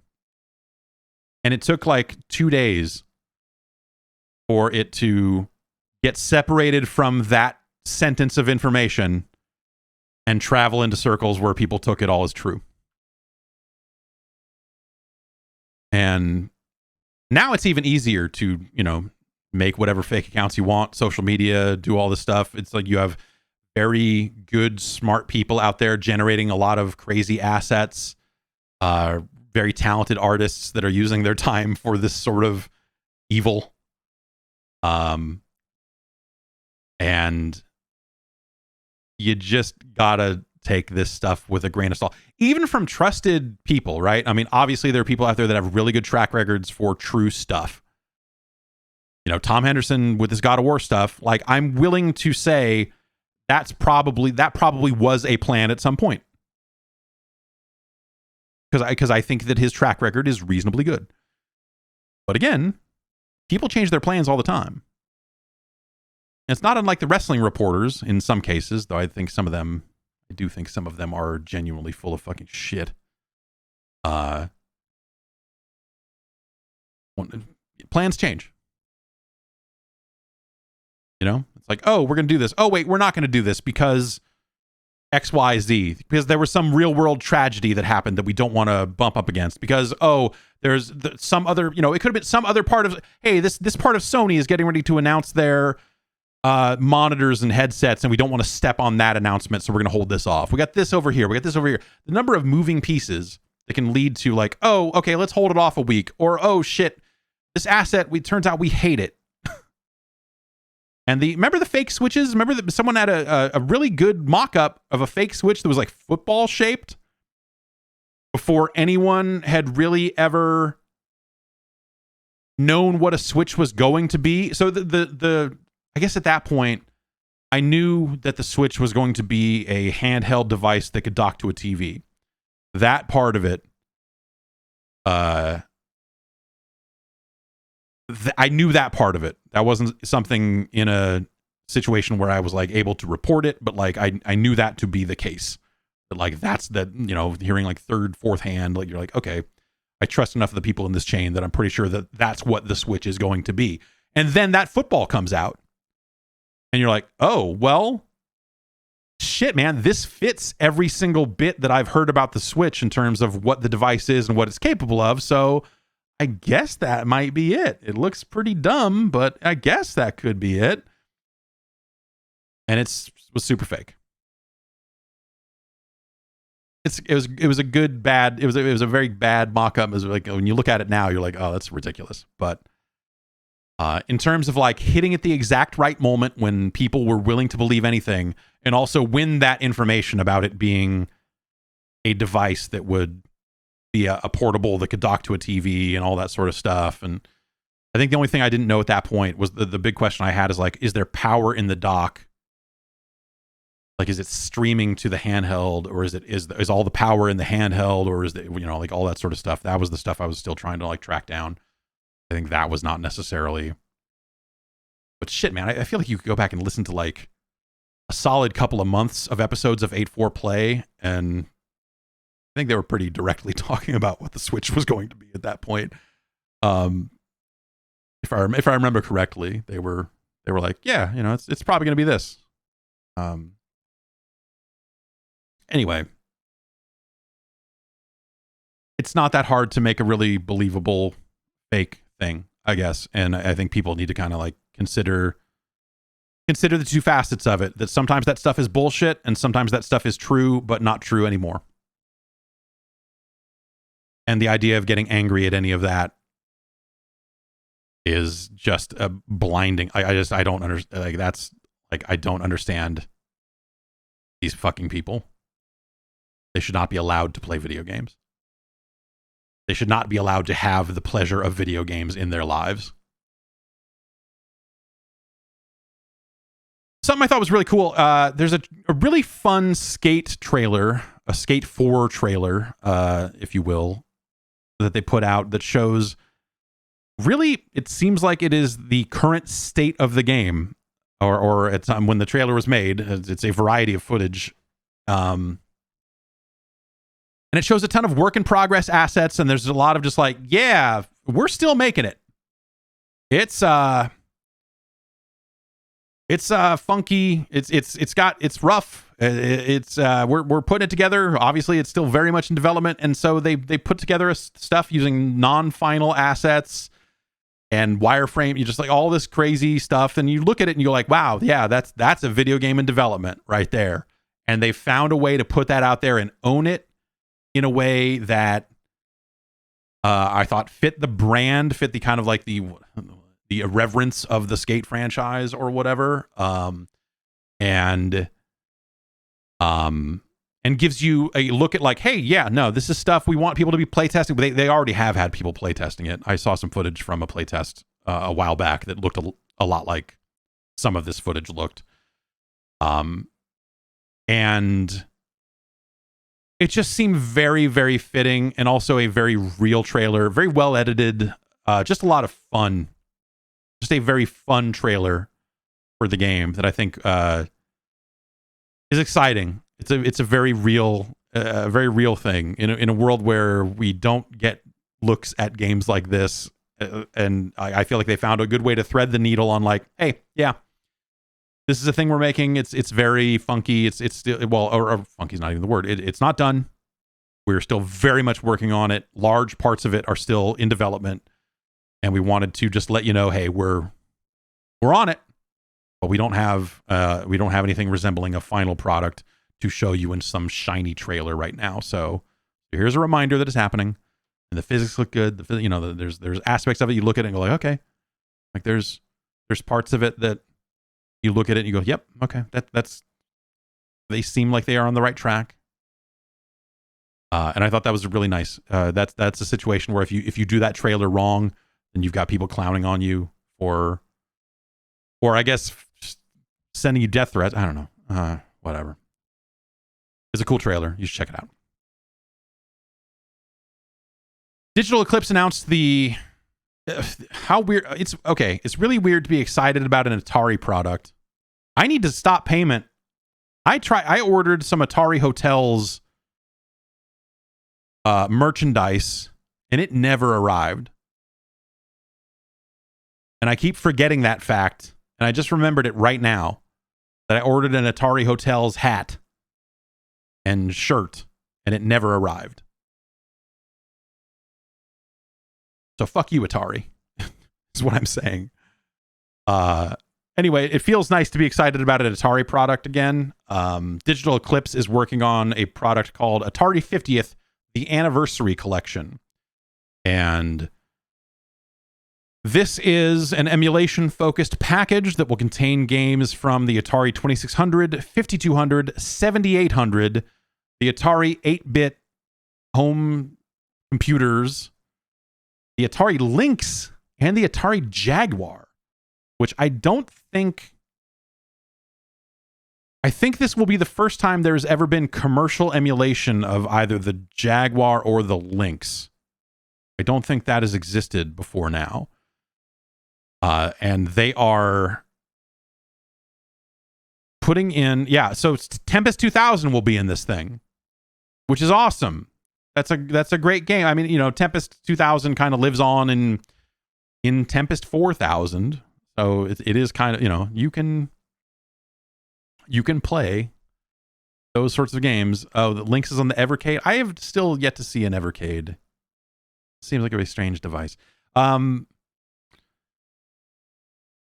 So Fight for Life, I think, was on that select screen. In the trailer, they show a handful of games in it, and Fight for Life, the terrible, terrible Jaguar fighting game, was in there, and I am super excited that is something that is going to end up getting out there. I hope that there are not a lot of great ways to play Jaguar games right now, except for hooking up a Jaguar. Jaguar emulation is a little clunky. It's a little rough around the edges. And I don't know that there's any hobby, like open source Jaguar projects that are under like current development. I'm not sure that there are. So it's been this way for a while. It's been kind of broken for a good long time. Also, Miner 2049er was on the select screen for that, which is not an Atari product. It is a third-party product from the former Van Nuys, California-based developers out at Big Five Software. And I hope Bounty Bob Strikes Back is also in there, because Bounty Bob and Miner are amazing platformers from that era. Just awesome, awesome video games. Absolute classics. And so hopefully those are the Atari 8-bit home computer versions. The version of Miner. I bet I bet Alien vs. Predator is not on there for licensing reasons. That seems like something that would be expensive. But yeah, Cybermorph, some of that other stuff I think is shown in that trailer. They are also making some new games that this will be very exciting to I'm going to say a relatively small subset of people, but they are developing Sword Quest Airworld. If you remember on the Atari 2600, there are multiple Sword Quest games. There were originally supposed to be 4 of them. Airworld never came out, but there were some design docs. And so Mike Micah, who is one of the very few people I would ever trust to produce a product like this. Digital Eclipse is going to make Sword Quest fucking Air World. It is so crazy. Are you kidding me? They're also making an updated haunted house called Haunted Houses, a vector graphics, a kind of homage to vector graphics games called Victor Sector with no vowels in it. Something called Neo Breakout, a new tank game called Quadra Tank. That like the kind of tank combat from the game Combat. Originated in a game called Tank and all. Anyway, they're making a new tank, and also Yar's Revenge Reimagined. And there's little bits and pieces of some of that stuff in the trailer as well. It's coming out Q4 for Switch, Xbox One, PS5, PS4, and PC.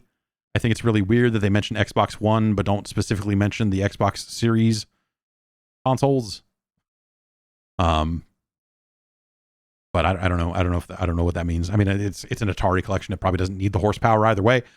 But yeah, new interviews.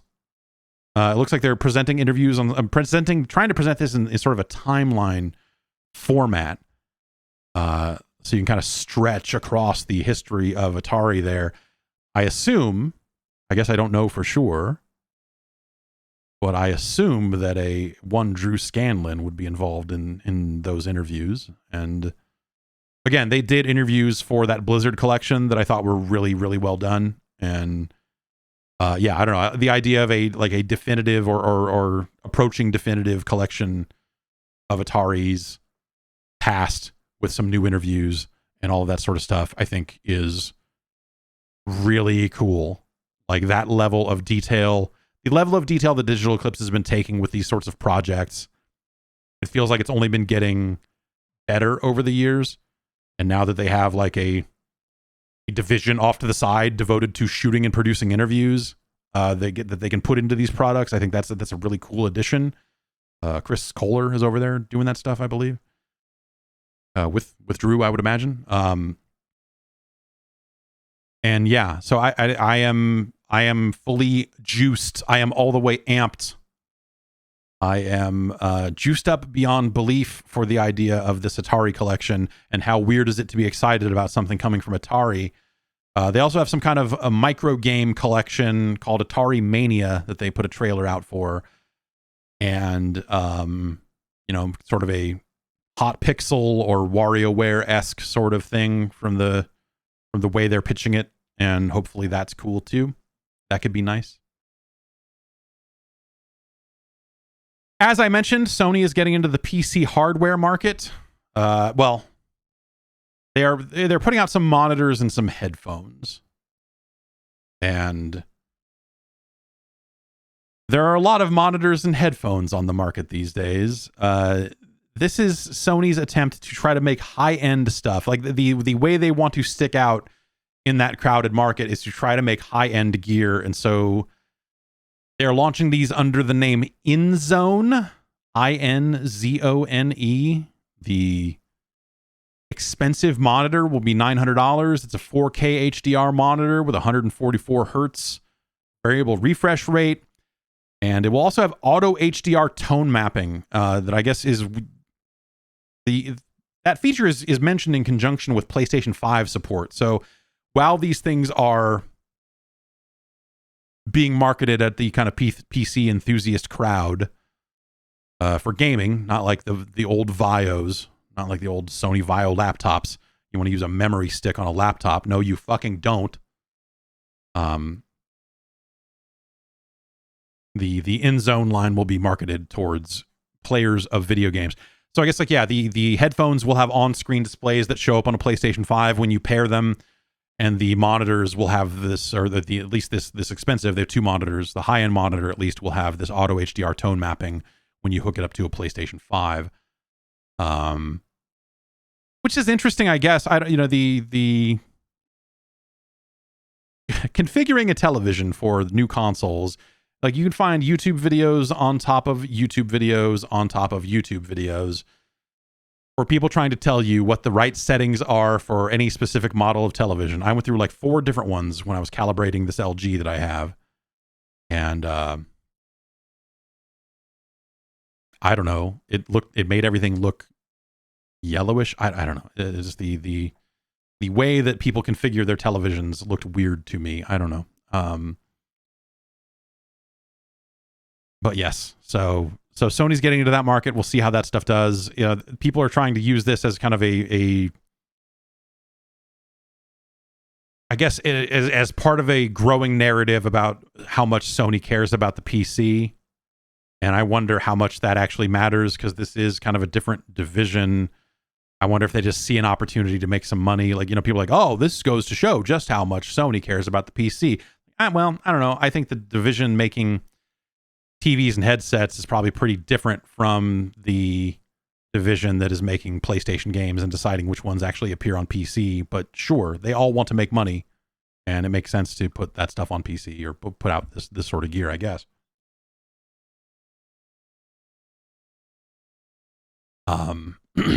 Phantasy Star Online 2. NG, New Genesis. I was going to say Next Generation, and I was going to say that's not it. I was going to say Neo Generation. Nope, that's not it. Neo Genesis? No, wait. That game's been out on the Xbox and PC for a good long time. It is going to finally come to the West on PlayStation at the end of August. August 31st, PSO2 NG will be launching on the PlayStation 4. This is a weird one because it's been available on the PS4 in Japan for years. I mean, you could play PSO2 on the Vita if you wanted to, and I did play it on the Vita, in fact. You could play it on the Switch. There's a cloud version that came out for the Switch. But yes, there's always the possibility. I don't know if this ended up, because when PSO2 came to the US, it was a big part of the Xbox presentation, and you know, maybe there was some exclusivity that came along with that, because it did seem weird at the time, because they're running different servers for the US version. They don't connect to the same servers as the Japanese version. So when you got that PS4 version, you had to log into your well, I mean, assuming you have one. I mean, who doesn't? You had to log into your Japanese PSO2 account to play there. And they tried to throw up all kinds of hurdles to make that hard via geo-blocking and that sort of stuff over the years. PSO2 is also 10 years old as of yesterday, which is really crazy. 4th of July 2012 is when that game came out. I have been playing that game for 10 years off and on, and that's insane. I had to find a way to get like a Japanese. Well, what did I do? I put money into the Japanese version of PSO2 at one point. I forget how I did it, because I don't think I could use my American credit card. So maybe I had to buy points somewhere and redeem them. I forget what it ended up being. But yeah, I went through a whole process to put money into the Japanese version of that game. That game, they showed that game at PAX. Like, they intended originally to bring that game out in the US a decade ago. And then they had a website where, like, stay tuned for more information about the English release, and then never, ever updated that website for years and years and years. And, you know, I would hear from people at Sega, or people who were leaving Sega, that would be like, yeah, no, at some point they just ran some numbers and said, like, okay, do we really think that this is going to make its money back for the amount of money it would cost to translate it? Are we going to make that? And they're like, nah. And they just never did it until years later. Suddenly they just did. Years later. Like, why are we talking about this now? And Microsoft made it a big deal and made it a big part of the Game Pass perks program. Like, every month you get a bunch of shit. They moved it. I want to say they moved the US version over to Azure cloud servers. I think that was part of that announcement. It's just a weird one. I don't know. Kind of awesome, I guess, that they did it. And yeah, I don't know. It's been 10 years, and now it's finally going to hit the PlayStation 4. Obviously, you can still run it on a PlayStation 5 if you so choose, I'm sure. But that's just very funny to me. I don't know. I downloaded the PS4 version on my Japanese account and then never got in. But I was like, oh, do I want to? It's like that thing where you're like, oh, do I want to jump through the hoops to set up a VPN at the router level so that all my traffic appears like it's bouncing through Japan so that I can try to play the PS4 version of this? I'm like, I could do that. How about I just don't? How about I just don't do that? I can play it 9 different ways. I don't have to do this. I don't want those trophies that badly. And so I never did. PSO2 New Genesis has not been awesome. It just doesn't have enough content. I don't know. It just feels very flat. I keep coming back to it and going like, has this gotten any better or deeper or what is going on here? And it just never, I don't know. Just never happened for me the way that I thought it would. I mean, that said, I put 30, 40 hours into it, but I kind of finished the baseline content and, have not really come back to it very often. Let's see here. I just want to say you're welcome to everyone. Target Earth is now available on the Nintendo Switch. Clearly, me banging the drum for Target Earth for the last decade plus has finally paid off. And if you are part of the Nintendo Switch Online expansion pack thing, you can now, they have added 4 new games. I feel like this is an interesting list here, all for different reasons.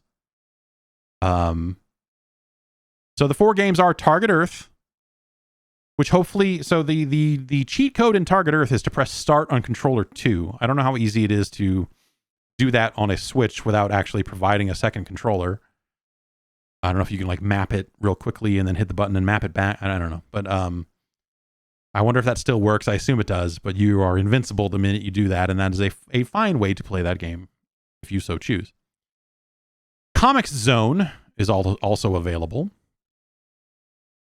Some people really like Comic Zone. It's a really neat idea. I never really liked it all that much, but people love it. Mega Man The Wily Wars, which was the Mega Man collection that never came out in the US, and then it eventually showed up on like Sega Channel, and then eventually got some kind of aftermarket release, I think.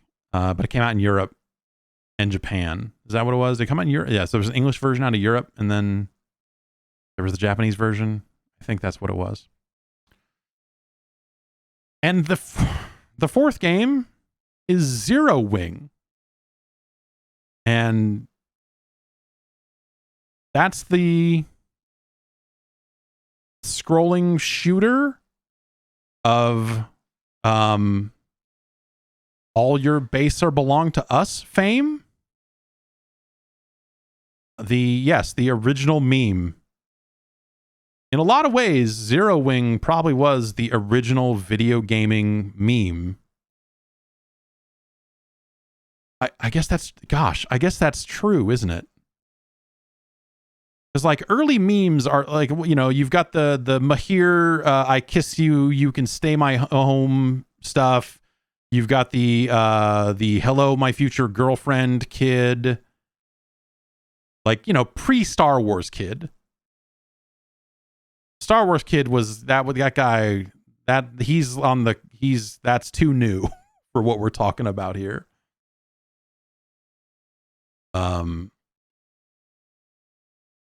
And Zero Wing, which Frank Provo wrote a FAQ on the Zero Wing meme's popularity when it was blowing up. And so that's now available. Now you can play that and be like, oh, this game's not, I don't know, love it. There's a bunch of weird, I think the game is like, maybe they got cut out of the English version and it's only the Japanese version. I forget what it is, but like there's like 10 endings to that game or something. But yeah, you can play Zero Wing on the Switch now, legally. Someone in chat asked if I would ever go back and play the original Phantasy Star Online. And The answer is yes. I do occasionally go back and play it, and I have copied those images over to my Steam Deck because I'm pretty sure that I assume that the Steam Deck version of RetroArch will connect to those private servers just as easily as the desktop version of RetroArch does. And so you could theoretically play original PSO or PSO version 2, if you so desire, on a fake Dreamcast and have it connect to private servers. Obviously, yes, Blueburst for the PC is another way that people play it, and there are packages out there that you can get that make it connect to a private server very easily and all that sort of stuff. I find that every time I install the PC version of Blueburst and it is hacked to connect to private servers, it sets off every single virus thing that I've got on my computer. And okay, all right, I don't know. Last news story. I was debating whether or not to even mention this shit show. Some idiots out there are claiming that they're going to make a blockchain console to play Web3 games on. It's I mean it's you know, they're like, hey, we're gonna make this, and there's 4 of us working on a hardware prototype right now, and you need to stop being haters. Which is always, I feel like, the best defense for any kind of failing console device is when you're just like, man, you just don't get it, and like double down on that. And I hesitated to bring this up because I just don't think it's real, and I don't mean that in a like it's a scam. I mean that in a like this is a joke, right? I like these people are not actually these people didn't actually just take the GameCube logo and flip it upside down. These people didn't actually put out a mock-up of a console that's not much bigger as the controller itself and claim that it's going to run at 8K and have ray tracing and 120 hertz and all of this other shit. It's I don't know. They say that their controller is going to, they had to change some stuff because originally they're like, and our controller's got Touch ID for purchases, which Touch ID is Apple's specific tech they use for fingerprint recognition. So they went and very quickly changed that to say, fingerprint recognition. It's got fingerprint recognition instead of Touch ID. It's got a fingerprint scanner. Totally different. They are claiming this console will be out in 2024. And I believe they also removed 8K from the website as well. It's a, you know, you talk about cart before the horse sort of situations.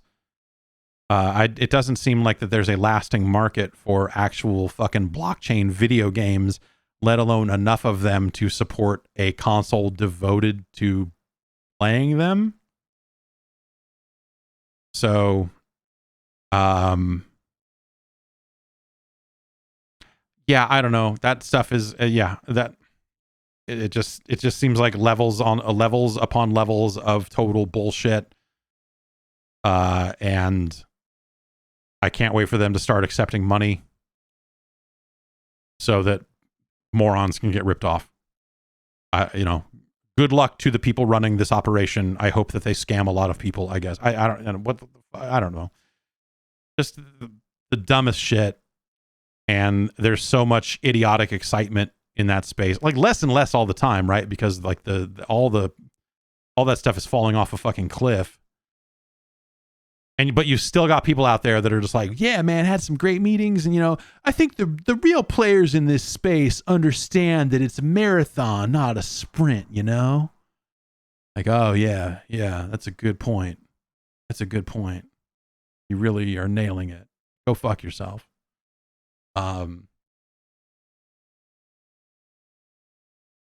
They have a menu mock-up that does show some game names, including, you know, some games you may have heard of if you've been trying to follow the hellish fake video game space that is the Web3 blockchain gaming space out there selling their fake real estate to idiots.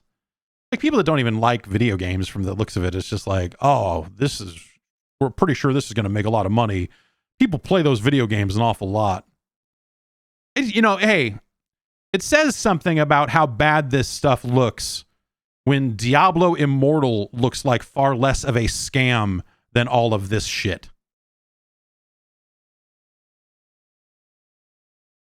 Anyway, that's it for the fucking news. Why don't we take one more quick break? We'll come back and we'll get into some emails after this. Minutes of that. Hi, we're back. Hello, everyone. It's time for emails here at the House of Emails. Hey, send us an email to podcast@guard.bike, and I will get them in here. I will sift through them. I will find them, and I will select them, as I have done with these. Handemonium. Need Marv Alpert saying that. On the Discord, wrote in and said, hey, Nintendo recently said that the Switch's hardware revision in 2019 was to combat piracy. The DSi similarly introduced software updates to prevent using flash carts. Can you think of other console revisions specifically driven by anti-piracy concerns? Well, those are probably the big ones. You know, that Switch hardware revision definitely closed some doors when it comes to hacking that sort of stuff. But the Xbox 360 went through a number of revisions that I want to say early Xbox 360s just straight up had the JTAG port on the board opened for you to hook up to, and they maybe cut that off or reduced that in future revisions of the motherboard. I want to say that was one of them. You know, different revisions of the original PlayStation would have to, you know, be modded in different ways. I don't know if they were necessarily making those revisions specifically to stop mod chips, but there were definitely, like, Sony had software measures later on in the PlayStation's lifespan that were designed specifically to defeat the more popular types of mod chips that were out there. Xbox games have had some kind of security sector or some kind of security content on the discs themselves, and those would get updated over time in ways that would break certain types of mods on the Xbox 360, I believe. I don't know if they still use that same technology on the Xbox One forward, because they have not had widespread piracy problems on Xbox consoles since the 360, which is interesting. I think with the Xbox One, like the way people would laugh about it is be like, well, no one cares enough about the Xbox One to even hack it. But yeah, I don't know what the situation. You have not heard a lot about Xbox, and you know, part of it is probably because the Xbox has its developer mode now that you know, you can just deploy your own software to an Xbox Series X whenever you want. You know, you can just pay the $20 or whatever to get developer mode access and just do that. And so I'm sure that has reduced the interest from certain types of hackers, the ones that mainly just want to get homebrew software running and just want to open a thing up to open it up. Like, if it's already technically kind of open, they're not necessarily out there just to do piracy stuff. They're more interested in the homebrew hackability aspects of it. The Dreamcast, there were late revisions of the Dreamcast, I thought, that didn't have the same glitch that made disc copying so easy.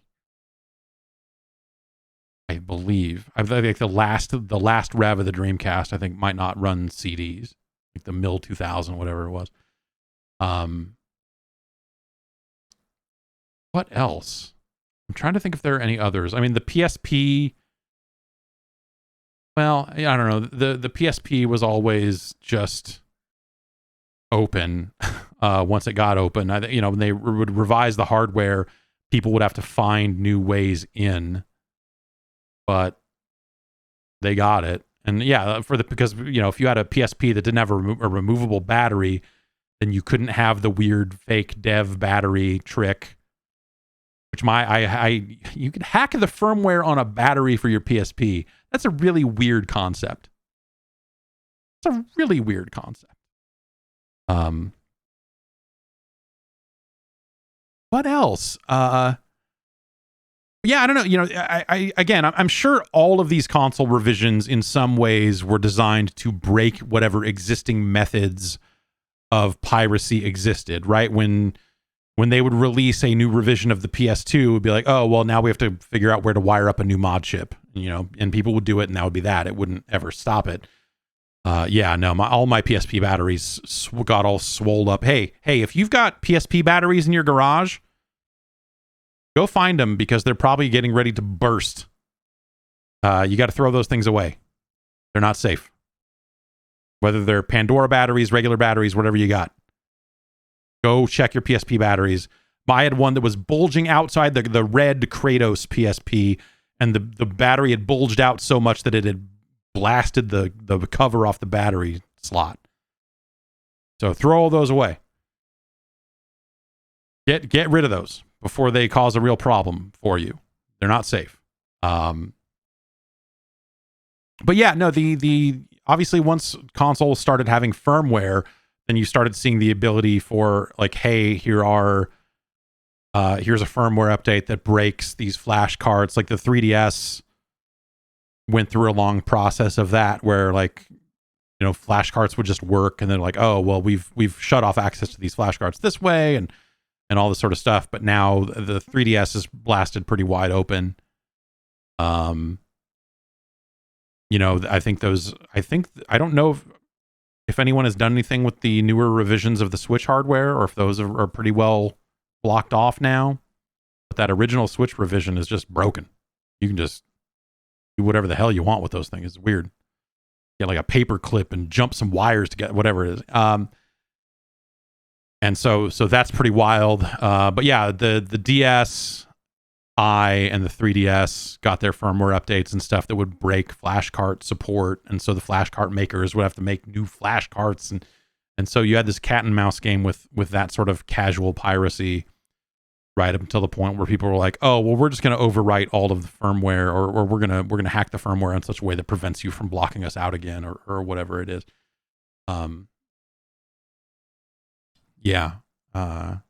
Those are probably the big ones. For sure. Let's see here.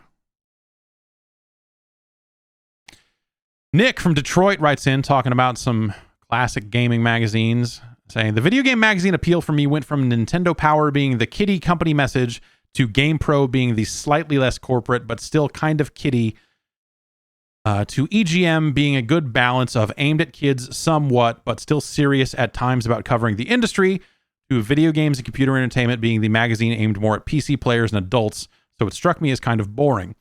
As someone that was a kid at the time, I don't think that I bought more than 1 or 2 issues of it, but I'd like to go back now and check it out. As much as I moved away from GamePro after a couple of years, they are still the same place I saw my first Super Mario 3 screenshots and found out about the Game Genie and how I couldn't buy it in America, at least at first. So I'll always feel like I was a bit more knowledgeable than my friends at the time because I read it. Yeah. Yeah, no, yes, GamePro certainly has its place. Yes, GamePro did have actual information. It wasn't all just, weird fake names and crazy review faces and fun factor. It was also pro tips. And SWAT Pro. For hot codes.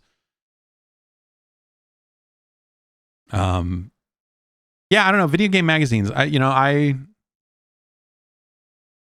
got into Game Informer eventually. I think it was, partially because I met Andy and Paul, who were, at at Game Informer at the time, and was friends with them. I was like, oh, they seem like they know what they're talking about. I should read more Game Informer, and so I became a more active Game Informer reader in the 90s as well.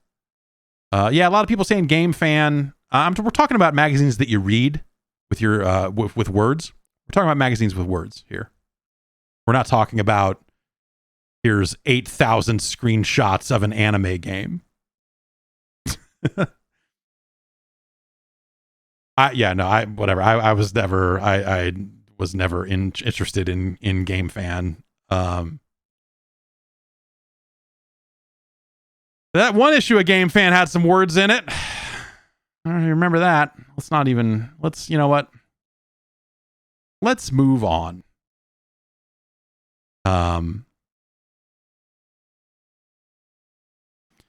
Will in Brisbane, Australia says, I just picked up Trackmania Turbo on Xbox for very cheap at a recent sale. Disappointingly, the online servers are not very active anymore, but it's been fun working through the campaign maps and racing against a friend. Yeah, so here's the thing. The Trackmania Turbo online servers were not very active when that game first came out.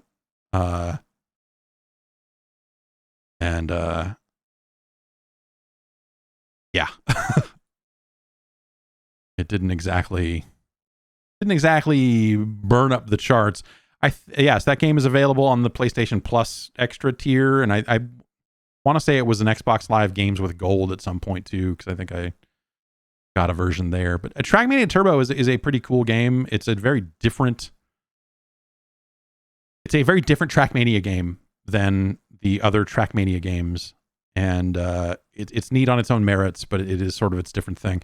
Anyway, Will goes on. Did you ever check out Trackmania, the 2020 game, after its initial release? I'm curious to know if you think it lived up to the previous titles in the series now that it's been out for a couple of years.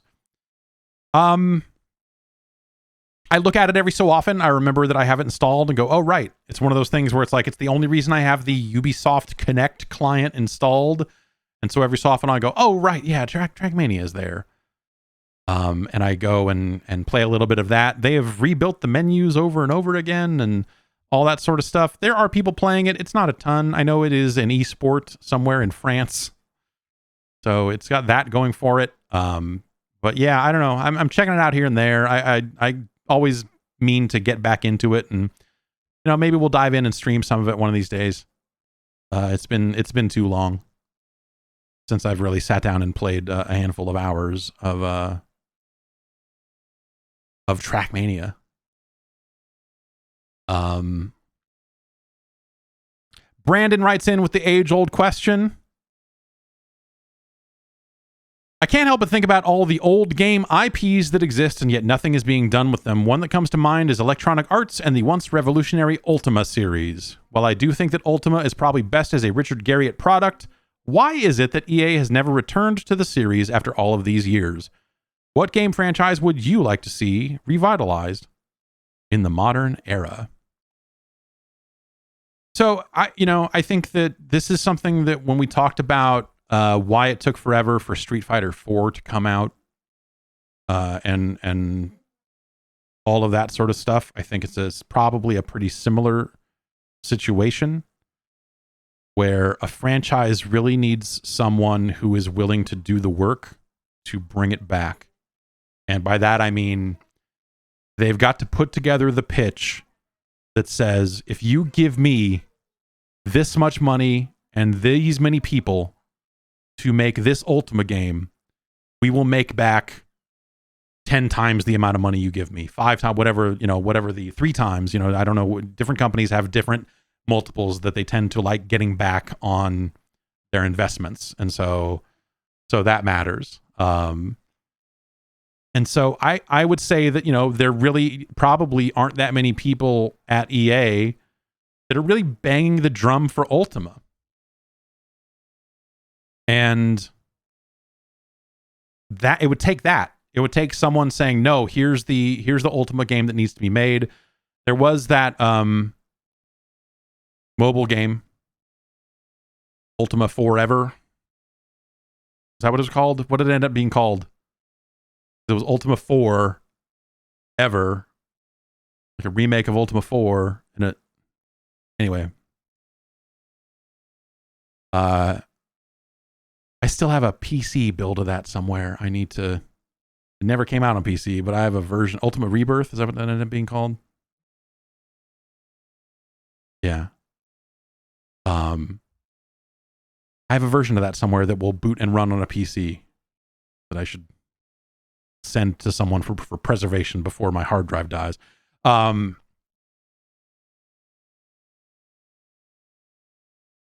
Yeah, so I think that's the probably one of the main reasons, right? Is you've got to find someone who can sell that in a way that, like, hey, here's a way that this is going to make money. This franchise is still relevant today, and it's going to be as big as, if not bigger than, Mass Effect or Dragon Age, or like the other RPG style games that EA is making.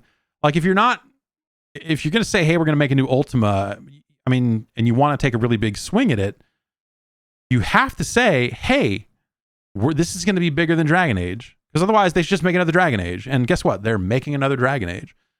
And so I think that is how, my understanding is that is how a lot of companies will look at those old properties, right? It's like, okay, we've already got a bunch of projects going over here that we have greenlit, that we know are going to be moneymakers, that we know is going to happen.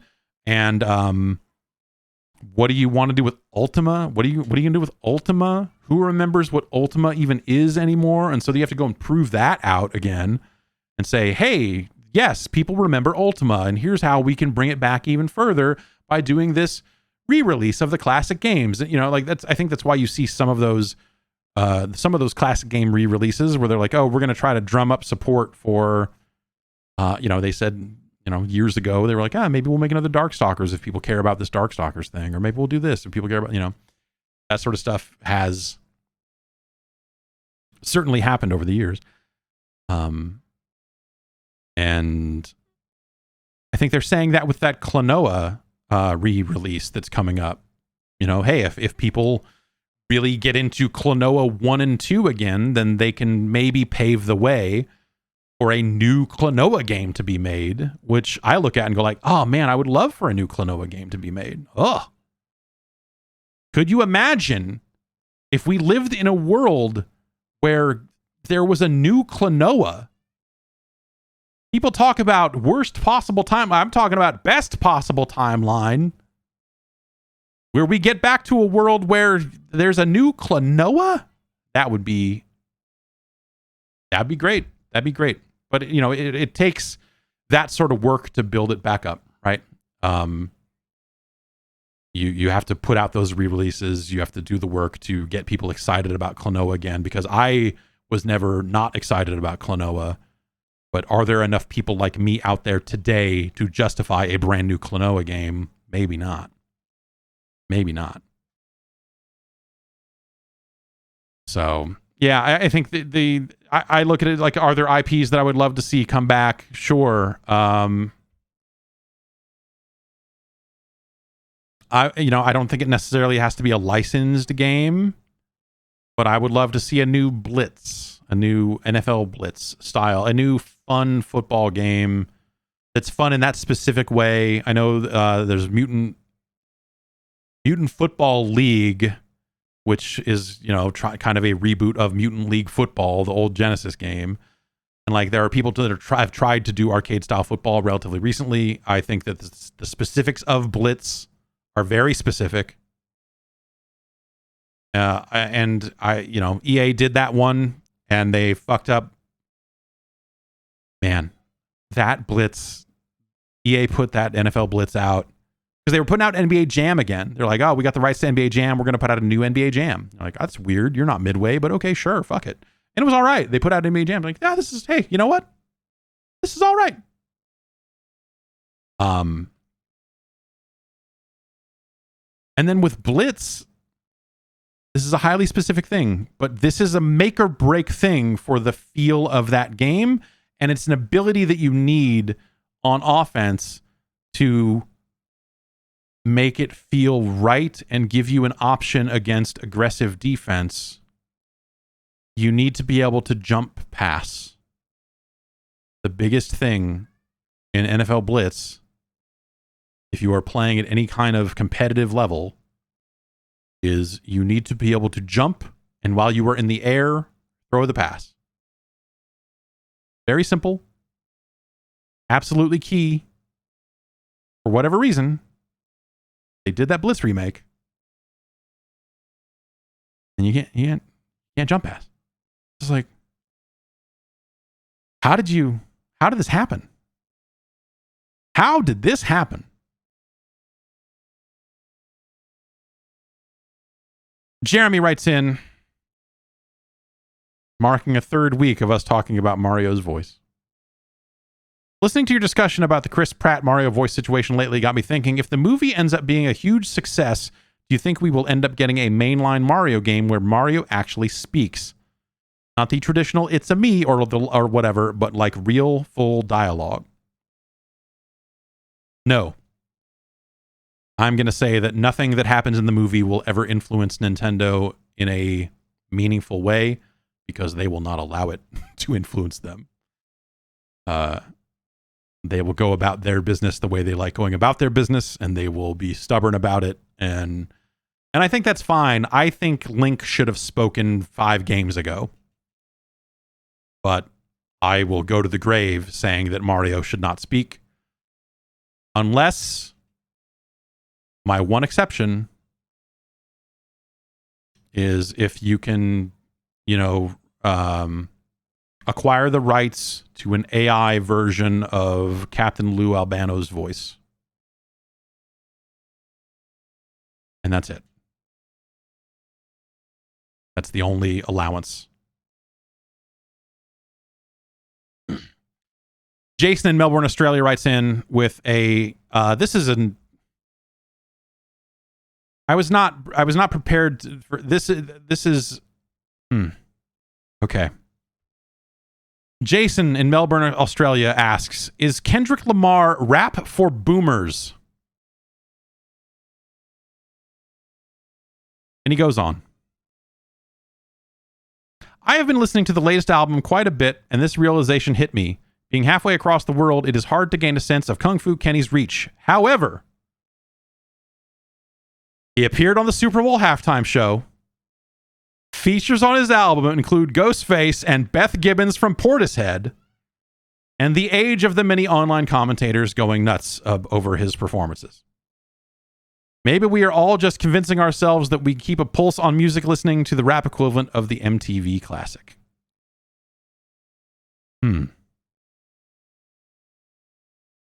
I mean, I think it's boomers in the modern sense of the term boomer.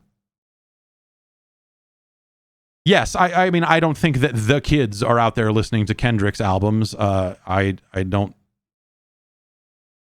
I guess in that specific context, in the specific context of appearing on the Super Bowl halftime show and what that means for your appeal and potential audience, like, I see where you are coming from.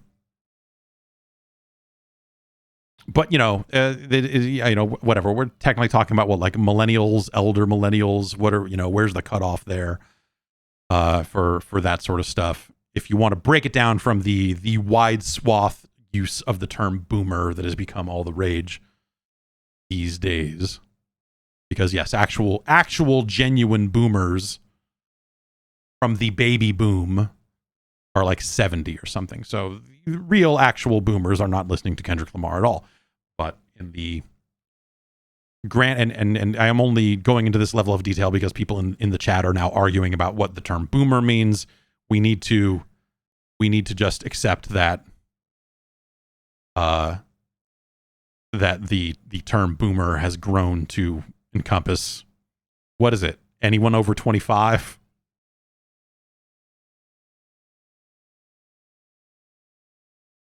Is that what the cutoff is now? You're 25, you're into old shit? I don't know. I don't know where we're considering people to be a boomer or whatever. But yeah, I don't know. I don't. Yes, Kendrick Lamar is not necessarily appealing to the youth. If you're considering the youth to be actual genuine teens, I don't know that that's where I don't know if that's who's listening to Kendrick's stuff. And I don't know that they should. I don't know that like they're to truly appreciate what Kendrick Lamar is putting out. I think you have to have lived a little more life. You know what I mean? You have to have been through some shit. And it's not to say that there aren't teens out there that have been through some shit, because there definitely are. But yeah.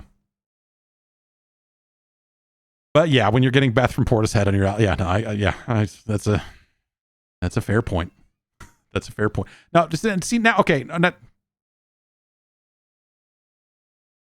Gamer checks in the chat in the Twitch chat is saying has invoked Asher Roth, and I am not prepared to talk about Asher Roth, and I hope that I never am. But last weekend, the weekend before that, whatever it was, I found myself going like, man, Asher Roth. Whatever the fuck happened to Asher Roth? And apparently he put out music relatively recently. I don't know anything about it. I don't know anything about it. I know he put out that song about college that has not aged well, and that he was in that like XXL freshman class that year, and that got him a lot of attention that I don't know that maybe the guy that wrote I Love College necessarily deserved in that context, in that year, and all of that other stuff.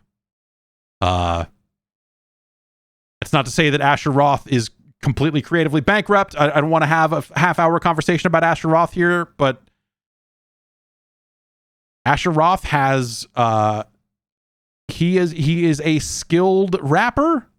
He can rhyme.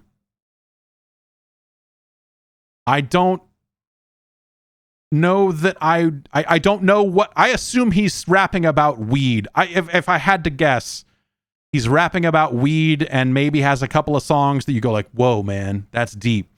If Asher Roth is still putting out music, I think he put out something in like 2020, because I found myself on the Asher Roth Wikipedia page. That's why, motherfucker. Jesus Christ. Someone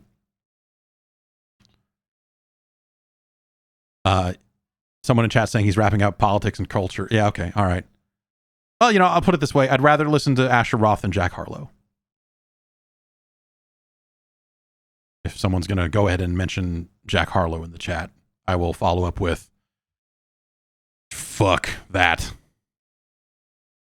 Okay, now El Generico over here is talking about Lil Dicky, and we have to move on.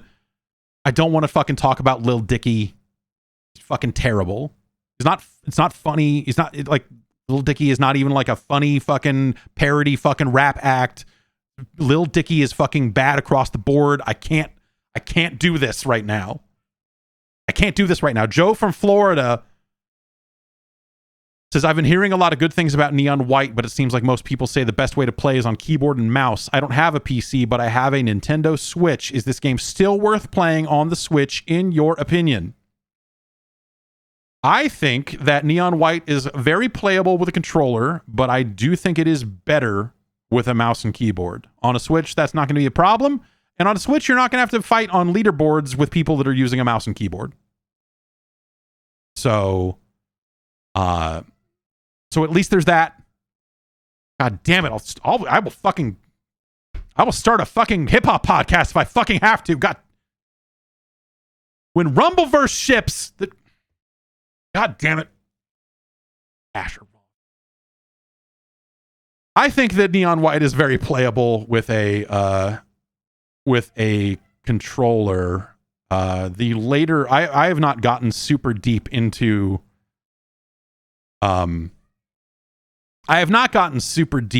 Neon White, but I have watched people. I was watching Remy and Marco play some of the later levels that I have not gotten to yet, and I was disgusted by what I saw. It was like, oh man, this level's a minute and a half long, and if I fuck up once, I got to do that whole thing over. Like, it gets crazy. It's not like, it's not impossible or whatever. There is not a. What is this? Who are you? Agoncelio There is not a direct through line from Kreayshawn to Little Dicky. Kreayshawn can rap. Kreayshawn put out some good music, even if she didn't write it herself. If you want to say Lil Debbie to Lil Dicky, yeah. Yeah, that's about right. Oh. God damn it, man. Do not speak ill of Kreayshawn in this. I will. God, I will. Okay. All right.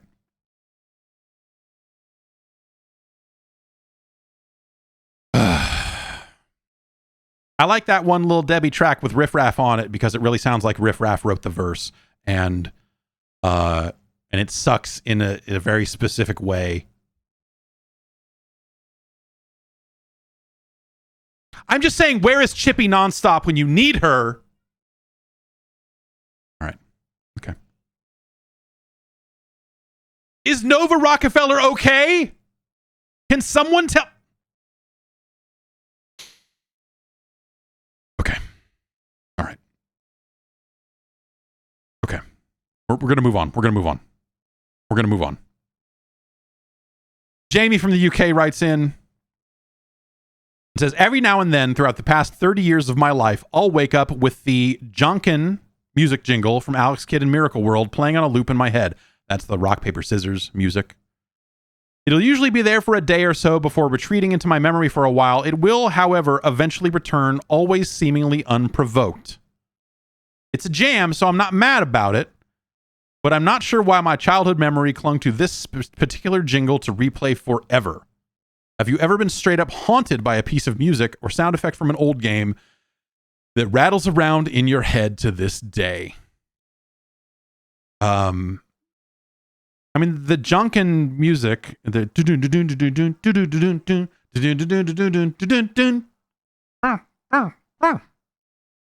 it's good. It's good shit. It's a banger. It is a banger. There are definitely, for me, it is the shop music from Hot Rod, the Sega arcade game. It's a top-down driving game. It is also the same tune used for the shop music in Fantasy Zone, but it is a slightly different instrumentation there, and that's the version that gets stuck in my head specifically. It is the dun dun dun dun dun dun dun dun dun dun dun dun dun like that. It goes hard, and I like that quite a bit. There's recording the Jeff Gerstmann Hall of Fame episode for Rambo for the Sega Master System. Reminded me that music has been getting stuck in my head off and on for years. That's available now if you sign up for the Patreon. There's a tier that gets you early access to the Jeff Gerstmann Hall of Fame. Episode 1 available right now for patrons level 2 and up. You can get in on that right away. And that'll be more widely available down the line for those of you that are suckers. No, I don't know. Yeah, no, the Rambo Master System music gets stuck in my head, I guess.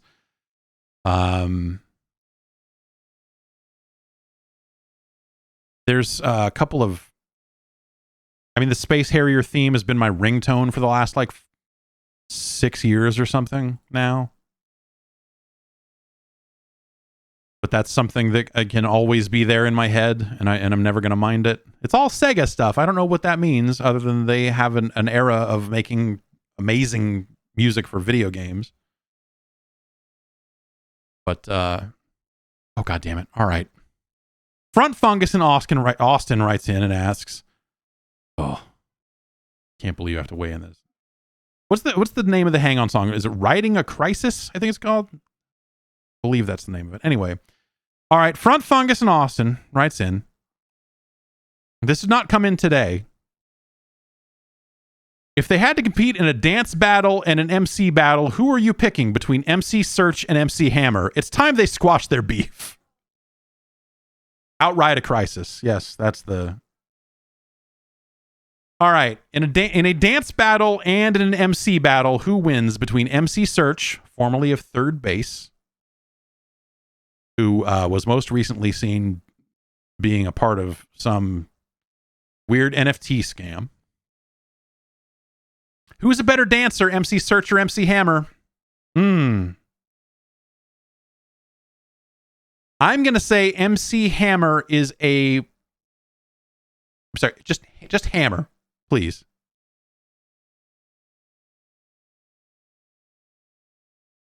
I'm going to say Hammer is the better dancer, but I like the way MC Search dances. MC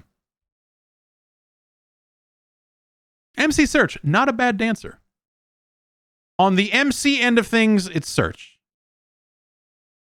I don't. Is there any evidence of Hammer ever freestyling?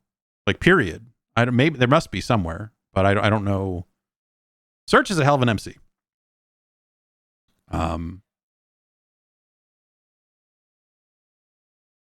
Hammer. Hammer has great popular songs, and he had his moment, and I bought those first two Hammer records. That first record only really blew up in the Bay because that's where he was from, because he's from Oakland. But when Please Hammer Don't Hurt Him came out, it was crazy. When Pumps and a Bump dropped, I don't know. Later Hammer, no thank you. But in fact, all Hammer, really, at this point, no thank you. But you know what I mean. Hammer had his day. MC Search, a better MC. This is not a question. This is just straight facts here at this point.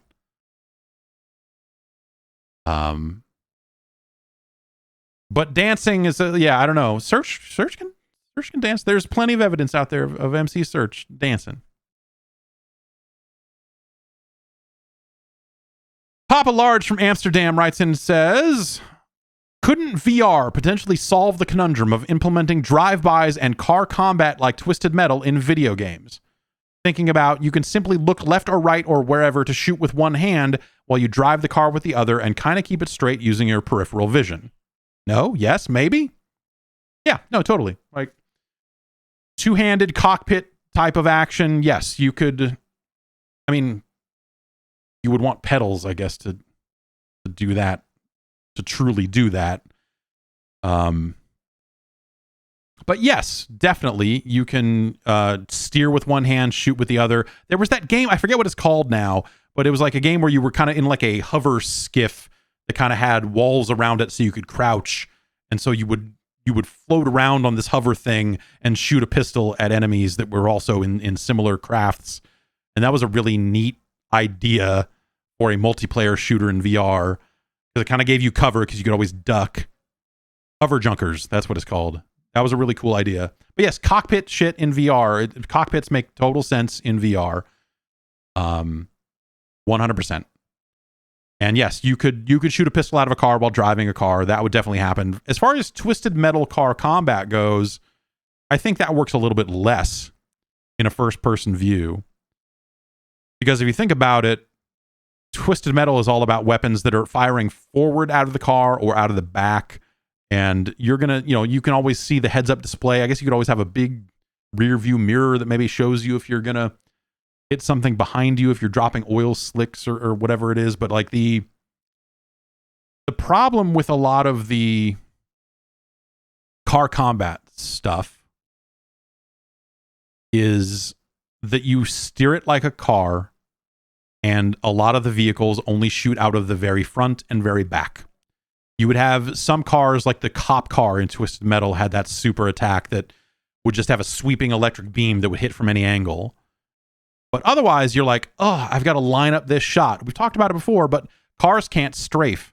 And so you end up doing like this tiny 3-point turns to line up your shots, and just like lining up your hits with a vehicle that can only shoot out of the front and back It's just a weird thing. It's not all. It just doesn't always feel. I think it's a thing that I think feels less and less good as time has gone on. And yeah, I think that's my big problem with car combat. You can make the cars slip around more and make them so they can drift, or you could have some kind of lock-on targeting and like a 45-degree sweep in front of you or something, to kind of make aiming less of a factor. But I just lining up the hits in that game was more frustrating than fun to me. And especially when you're playing against AI that would just like nail it and get it right. It just wasn't. I just felt like that stuff was never that fun. All right. Oh, this is. All right. This one is also from Papa Large in Amsterdam, who's writing in talking about some crimes. I guess there's multiple levels of crimes being committed here. Back in the Snes days, I once kicked in someone's door to play on a Super Wild Card. We talked about this last week. The Super Wild Card is a Super Nintendo copier that would copy cartridges onto floppy disks, and then you could load the disks back in to load the game back into the memory of the device and play it on an actual Super Nintendo. This was one of the first ways that console games got dumped off of cartridges onto something that could be transferred over the internet. Early console piracy was all about games that were chunked up into floppy disk sized bits, whether it was the Super Magic Card or the Super Wild Card or the Super Magic Drive. That was the Genesis one, I believe. Anyway, I would have been about 15. I was drinking over at a friend's house whose mother often left him alone overnight. He had an older brother who had a Snes with a Super Wild Card. I didn't know what that was, but my friend said his brother had stacks upon stacks of games in his room. His locked room. Long story short, we kicked in the door, gained access to that room, and found a Snes with a Super Wild Card and several boxes completely filled with floppy disks. I thought I'd died and went to heaven.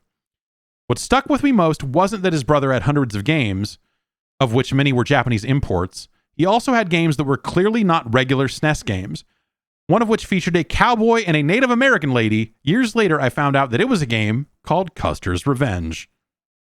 Did you know that this game was playable on the Snes? Crazy stuff. I assumed the wild card allowed people to get up to all kinds of homebrew shenanigans with the Snes. He later told me that both his brother and mother were pissed at what we'd done. Yeah, I bet. They kicked in the door because it was locked, and they were left alone overnight, and they were drinking. Okay. Hands up. Who here among us has gotten drunk and kicked open a door in the home in which they are living? Is it just me? Is it just, okay, all right. Okay. Sazin over on the Discord. Okay, El Generico, we've witnessed it. Okay, you keep your doors open. Smart. Yeah, I don't know. I forget why we kicked open. Anyway, yeah, so yes, also the ability to load whatever onto a SNES led to a homebrew community. A lot of these existed in the form of intros. So like when you downloaded a pirated game, it would load to an intro that was not unlike a Cracktro or something from, an old Commodore game or something like that. It was like, hey, call our BBS and download SNES games or whatever it was advertising.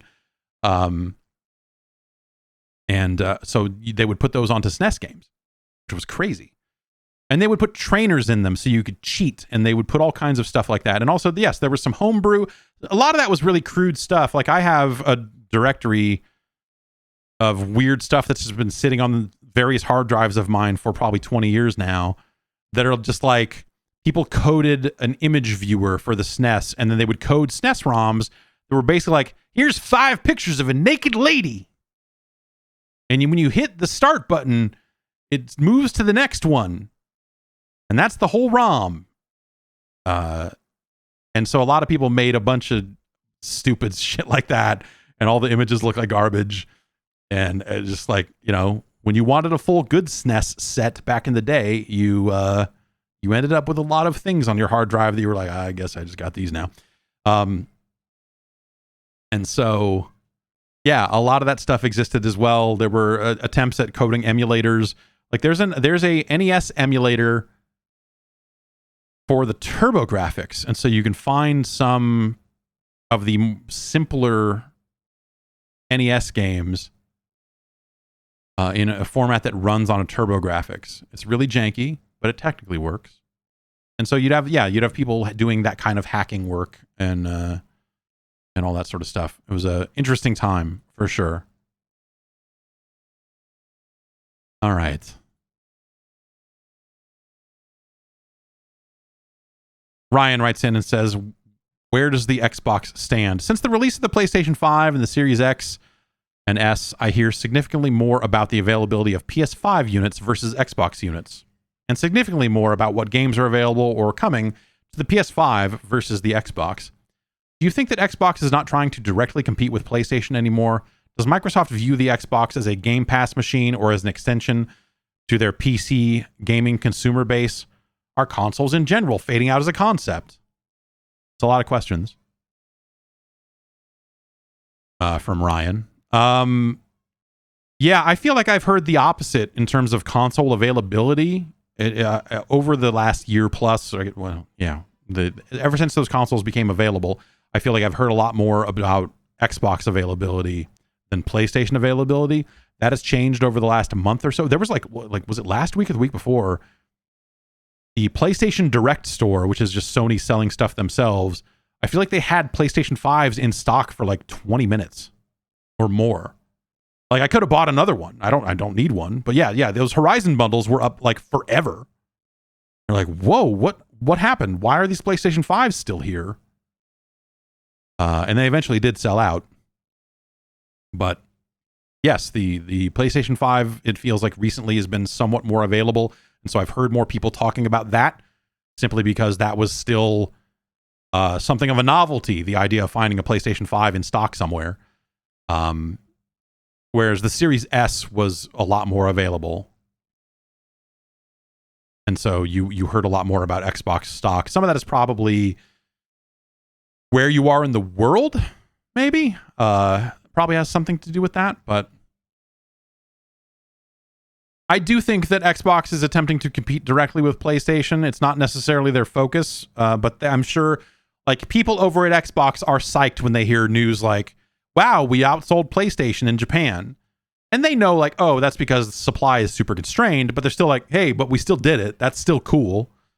I'm sure that they notice, even if they're not basing everything they do around what Sony is doing, and vice versa, you know. They do have very different approaches to the software on their devices, right? I mean, Game Pass is a very big change from Sony's approach of selling games for $70 a piece. That's obviously a big difference. Are consoles in general fading out as a concept? I don't think so. I mean, yes, if we elongate this timeline far enough, I'm going to say yes. You know, if it's another, I don't know, 20 years, 10 years. Okay, I'll say this. I think there's a PlayStation 6. I think there's another generation of Xbox. But is there a PlayStation 7?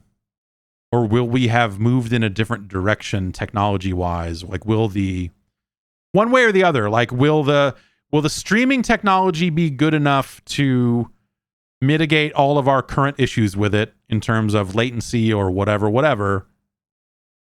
Or will there be so much audience using those streaming services that they stop caring as much about people like you and me who really appreciate that latency, or that lack of latency? Do they start making games specifically because they know inherently, like, oh, there's going to be some latency here because we intend for this to be played over a stream, whether it's on your phone or whether it's on a TV or whatever? At what point will that happen? will the infrastructure for streaming, for internet around the world get good enough for that to happen? Like, yeah, you have to imagine yes, right? There's so many things, there's so many ways for companies to make money online that depend on that infrastructure improving, that you would think like, we probably eventually get there, right? Because of all the streaming services, of all, whether it's Netflix, whether it's HBO Max, whether it's, all those companies benefit when the infrastructure is better in more places in the world. And so eventually you probably hit a tipping point where those companies are like, hey, we will help fund this infrastructure. We will help contribute to some kind of widespread, wideband internet for the world, for Australia, for the places in the world where that has traditionally been absolutely terrible for parts of Middle America, like the spots where it's hard to get good ass internet. Like, they'll have to solve that problem for it to happen again.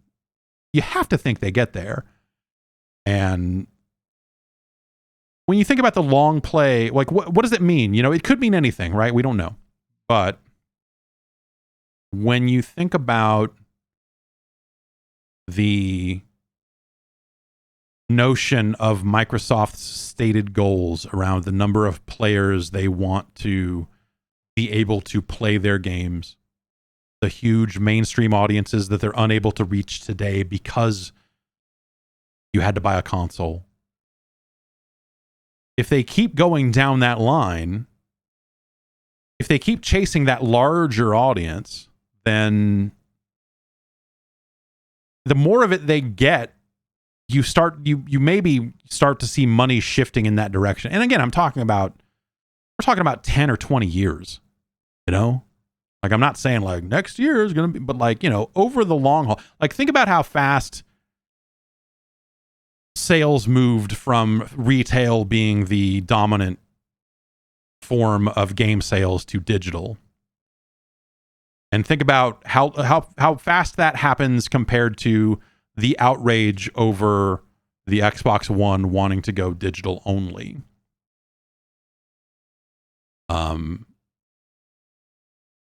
There's a class of people that value convenience overall when it comes to this stuff. And to them, buying a console is expensive and inconvenient. If they can have a somewhat reduced experience, that they don't even notice it's reduced because they don't play enough games to truly care about the medium in that way, then you eventually get to a point where a company like EA is probably like, well, shit, man. Like, yeah, we can spend a bunch of time making these games for consoles. And I guess we'll do that as long as those consoles exist because we have to do the work anyway. But really, we're making most of our money in the cloud. We're making most of our money from people that are playing on streams. We're making most of our money. Like when that switch flips, if that switch flips, maybe it doesn't, right? But if you think about progress and you think about the idea that like, okay, upgrading infrastructure and, 5G maybe doesn't get us there, but, whatever, if they want to lay more fucking cable, the city I'm living in is supposed to be all fibered up by this time next year. And I'm very excited about it. We'll be running 4K fucking streams out of this fucking building, man. I don't give a fuck. No, I think that there's a very real possibility that you end up at a point where just like the companies that are prone to following the money, that are chasing the audience or whatever, that those are the companies that are going to be like, oh yeah, I mean, yeah, this is where our money is. Like the same companies that were just like, oh, mobile's going to be a big deal for us, ran into a situation where it's like, oh, actually mobile is a big deal for us, but not in the way we thought, because we can't just bring our games over there directly. And because that audience doesn't really want that. But the streaming stuff probably is that, where it's like, oh, okay, yeah, I can just hook a controller up to my TV and I can play Madden. And to me, it's football. I can play the football game here on my TV. I just hook a controller up to the TV and it plays football, and I play it and it's fine. Do you notice that when you move the stick to the left, it takes a little while for the dude to move? And they're like, what? because they've never known it any other way. That's the big fear, right? I'm not out here preaching this as like what an awesome future. I'm preaching it as you could see things happening in this direction in a way that makes it make more business sense for game companies to chase that audience than ours. And so that's, I don't know. Obviously, again, I'm trying to fucking talk about the next 2 decades or whatever, and who knows? Who knows? Maybe in 5 years, someone cuts all the transatlantic cables and we all go back to living in the woods and yeah, I don't know. Any number of things could happen technology-wise that changes that. So we will see. I'm going to take... Oh, boy. All right. We'll see how many emails we get to, because there's a few subject lines here that I definitely want to get to from people who sent in emails very recently. Christian from Dallas says one of his favorite games on the Xbox 360 was Too Human. And he has written a short defense of Too Human. I put so many hours into that game because the gameplay just felt so smooth and satisfying. The dual stick melee combat was weird as shit at first, but after a few hours, it just clicked. I think the game gets a bad rap and not... This is Dennis Dyack writing this. I think this game gets a bad rap and not enough credit for how prescient it was in a lot of its design. The classes felt unique. The loot was interesting. Boss fights were mechanically interesting, and multiplayer was seamlessly integrated with everyone's story progression. Okay. I mean, it's kind of Diablo, but Diablo kind of did that first in some ways. But yeah, no, there are things about Too Human. I will grant you. I will grant you there are things about Too Human. But all anyone remembers is the weird controls and the unskippable Valkyrie cutscene at the beginning. Yeah. Do you think if Too Human had come out later, it would have found more success? I mean, assuming the game and studio hadn't been taken behind the shed for IP and legal issues. I don't think that Too Human coming out later would have done it any favors. I think if Too Human had come out earlier, maybe it would have mattered more. But no, so there are weird things about that combat. Like the dual stick combat is weird because it would have this Batman-esque floatiness where you would jump from person to person. And aspects of that were interesting. And it did have loot, but I don't know that it did loot particularly better or worse than any other, like, decent loot game. I don't remember anything about the boss fights, so I can't tell you if they were mechanically interesting or not. It did have multiplayer. I didn't do too much of that. It was hard finding people that wanted to play Too Human. Weird, I know. But yes, I don't know. Too Human, I remember just being a very aggressively average game. I think a lot of the kind of side story, side room stuff and some of that stuff was really clunky. GamerChex in the chat asks, on that same note, do you think that Hellgate London would have done better if it had come out a few years later?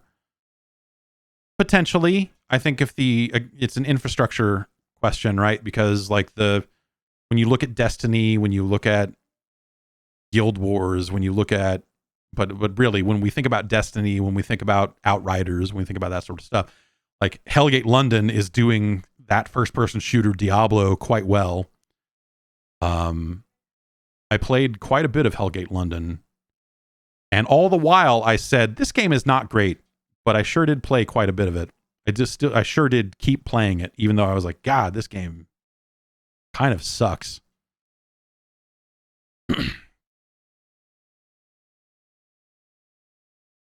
All right. This is strap in here. This is Savas writes in and says, I hope you're well. My name is Savas, and I'm from the UK.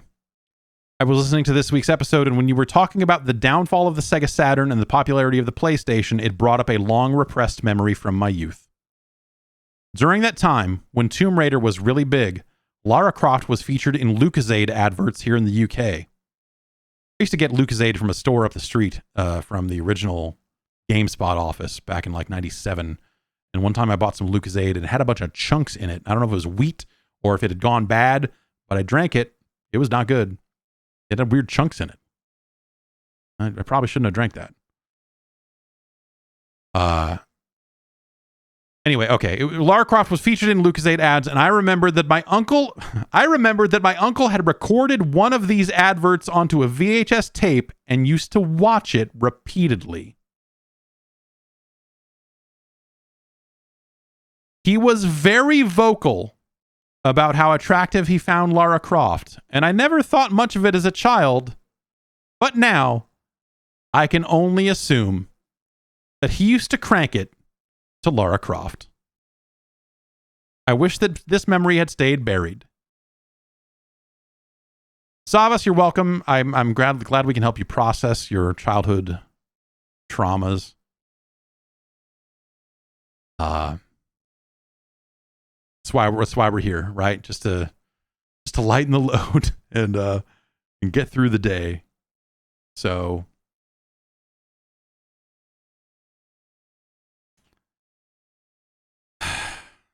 all right. Mark in Birmingham in the UK says, in 2008, you made the bold claim of being able to name the good ICP albums. As someone who can stand the Amazing Jekyll Brothers, I wondered what albums you would, quote unquote, recommend. I mean, if you're someone who can stand the Amazing Jekyll Brothers, then you're too far gone already. You are on the other side of acceptable. Mark, you have made some bad decisions that have gotten you here. I'm going to say the last viable ICP release from the Insane Clown Posse, not from the Psychopathic Riders or, any of the side projects. So I do think Dark Lotus is dumb. Great Malenko is the final ICP release as far as I'm concerned. Anything before that, I will listen to. It has anything from then and before tends to have a quirky charm to it, at best, and is listenable in a handful of ways. This is like, they rap well enough, and hey, this is, they've got their thing and they do their thing really well. But everything that happened after the Great Malenko, which was a big time in their career, right? Because they got signed to Hollywood Records, which is owned by Disney. And then they put out the Great Malenko on Hollywood Records. And then the rumor is that some Disney executive was in a limo and was like, what are we putting out these days? What are the records coming out? And they put on Great Malenko, heard it, and said, we are Disney. What is this? And they got dropped from the label fucking immediately, like the week the album was supposed to come out, or the week the album did come out. Like it did come out and then immediately got pulled. And then they were able to get released from that contract, get signed to Island Records, and then re-release the Great Malenko with like 2 additional tracks on it. One of them being the Nedden Game, which is a tragedy on wax. It's not a good. It's good. ICP is ridiculous. And I think so after that, suddenly there was a bunch of press and a bunch of people talking about ICP in larger circles, and they gained a lot of notoriety out of that, because suddenly it was like, wow, they got dropped from this Disney label. What a crazy thing. And all, look, Nedden Game has its place, but it's no Super Balls, okay? Look, the EPs that came out between the records were usually more interesting. And Beverly Kills is right. Look, so that's the line. Anything on the far side of Great Malenko, I feel like there was too much almost like self-awareness, or there was, I don't know what happened, but like a lot of their music changed and a lot of the production, I think they parted ways with a longtime producer, and a lot of that stuff is fucking terrible. It's trash. A lot of it is absolute garbage. I will listen to Chicken Huntin' right now. I don't give a fuck. But anything that happened on the far side of that, I think their music changed. I think they changed, and they became way less entertaining as a result. It was like they suddenly were in on the joke or something. Or like there was something happened there that like there was just a very different approach to the music, and it was not nearly as good. There. Now now we've broken down we've broken down a lot of different hip hop here today. The early shit. I will listen to the Inner City Posse. In fact, I will listen to Dog Beats right now, my man. Anyway, they seem like they're having a good time. Their fans seem like they're having a good time. I don't know. It's it is what it is. And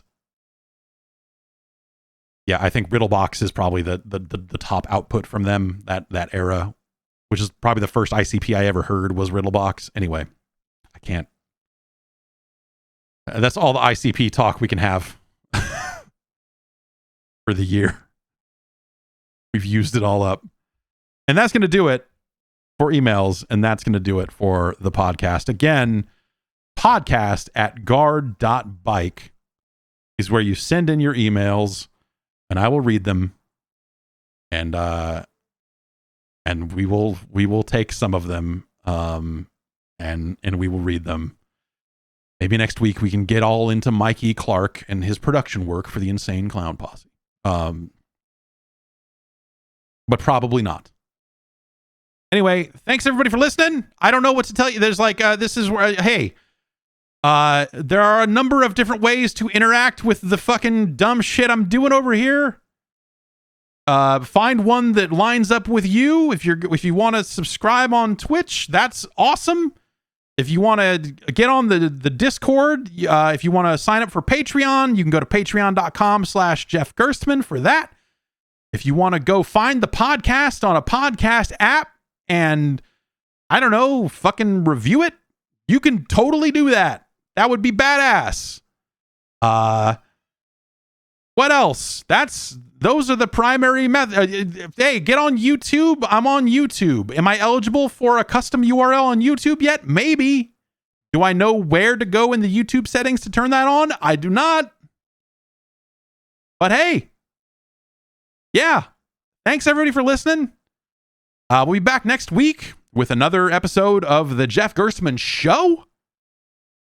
And of course, we will be streaming some video games this week. We'll probably do a Wednesday stream. That's tomorrow. And a Friday stream. Friday, we'll probably play some more Dragon's Dogma. I don't know what the fuck we'll do Wednesday. Figure something out. Maybe my Steam Deck dongle will have showed up by then and I can capture some Steam Deck footage. I originally wasn't going to do that, but people said, hey, you should do that enough times that I was like, well, maybe I'll try to do that if people really want to see stuff running on a deck. Then perhaps I can oblige. Anyway, have a great rest of your week, and take care of yourselves and all of that sort of business. And we'll be back with more and more and more and more. I mean, honestly, if I was going to stop, I would have stopped by now. The train keeps rolling. Ooh, the train keeps rolling, he said. Nope, never mind. I don't have it. So I was like, where's the... Dang it, I could have sworn that I had that train theme song. I could have sworn it was in that folder in my Dropbox, but it is definitely not. All right, everybody. That's going to do it for reals this time. I'll see you all next week with another episode of the Jeff Gerstmann Show. Check out the streams on Twitch and the archives on YouTube and all that shit. See y'all soon. Thanks, everybody, for everything. Subscribing on Twitch over there. I see you doing it. Kazoom knows best. Thank you very much. We'll see you next week.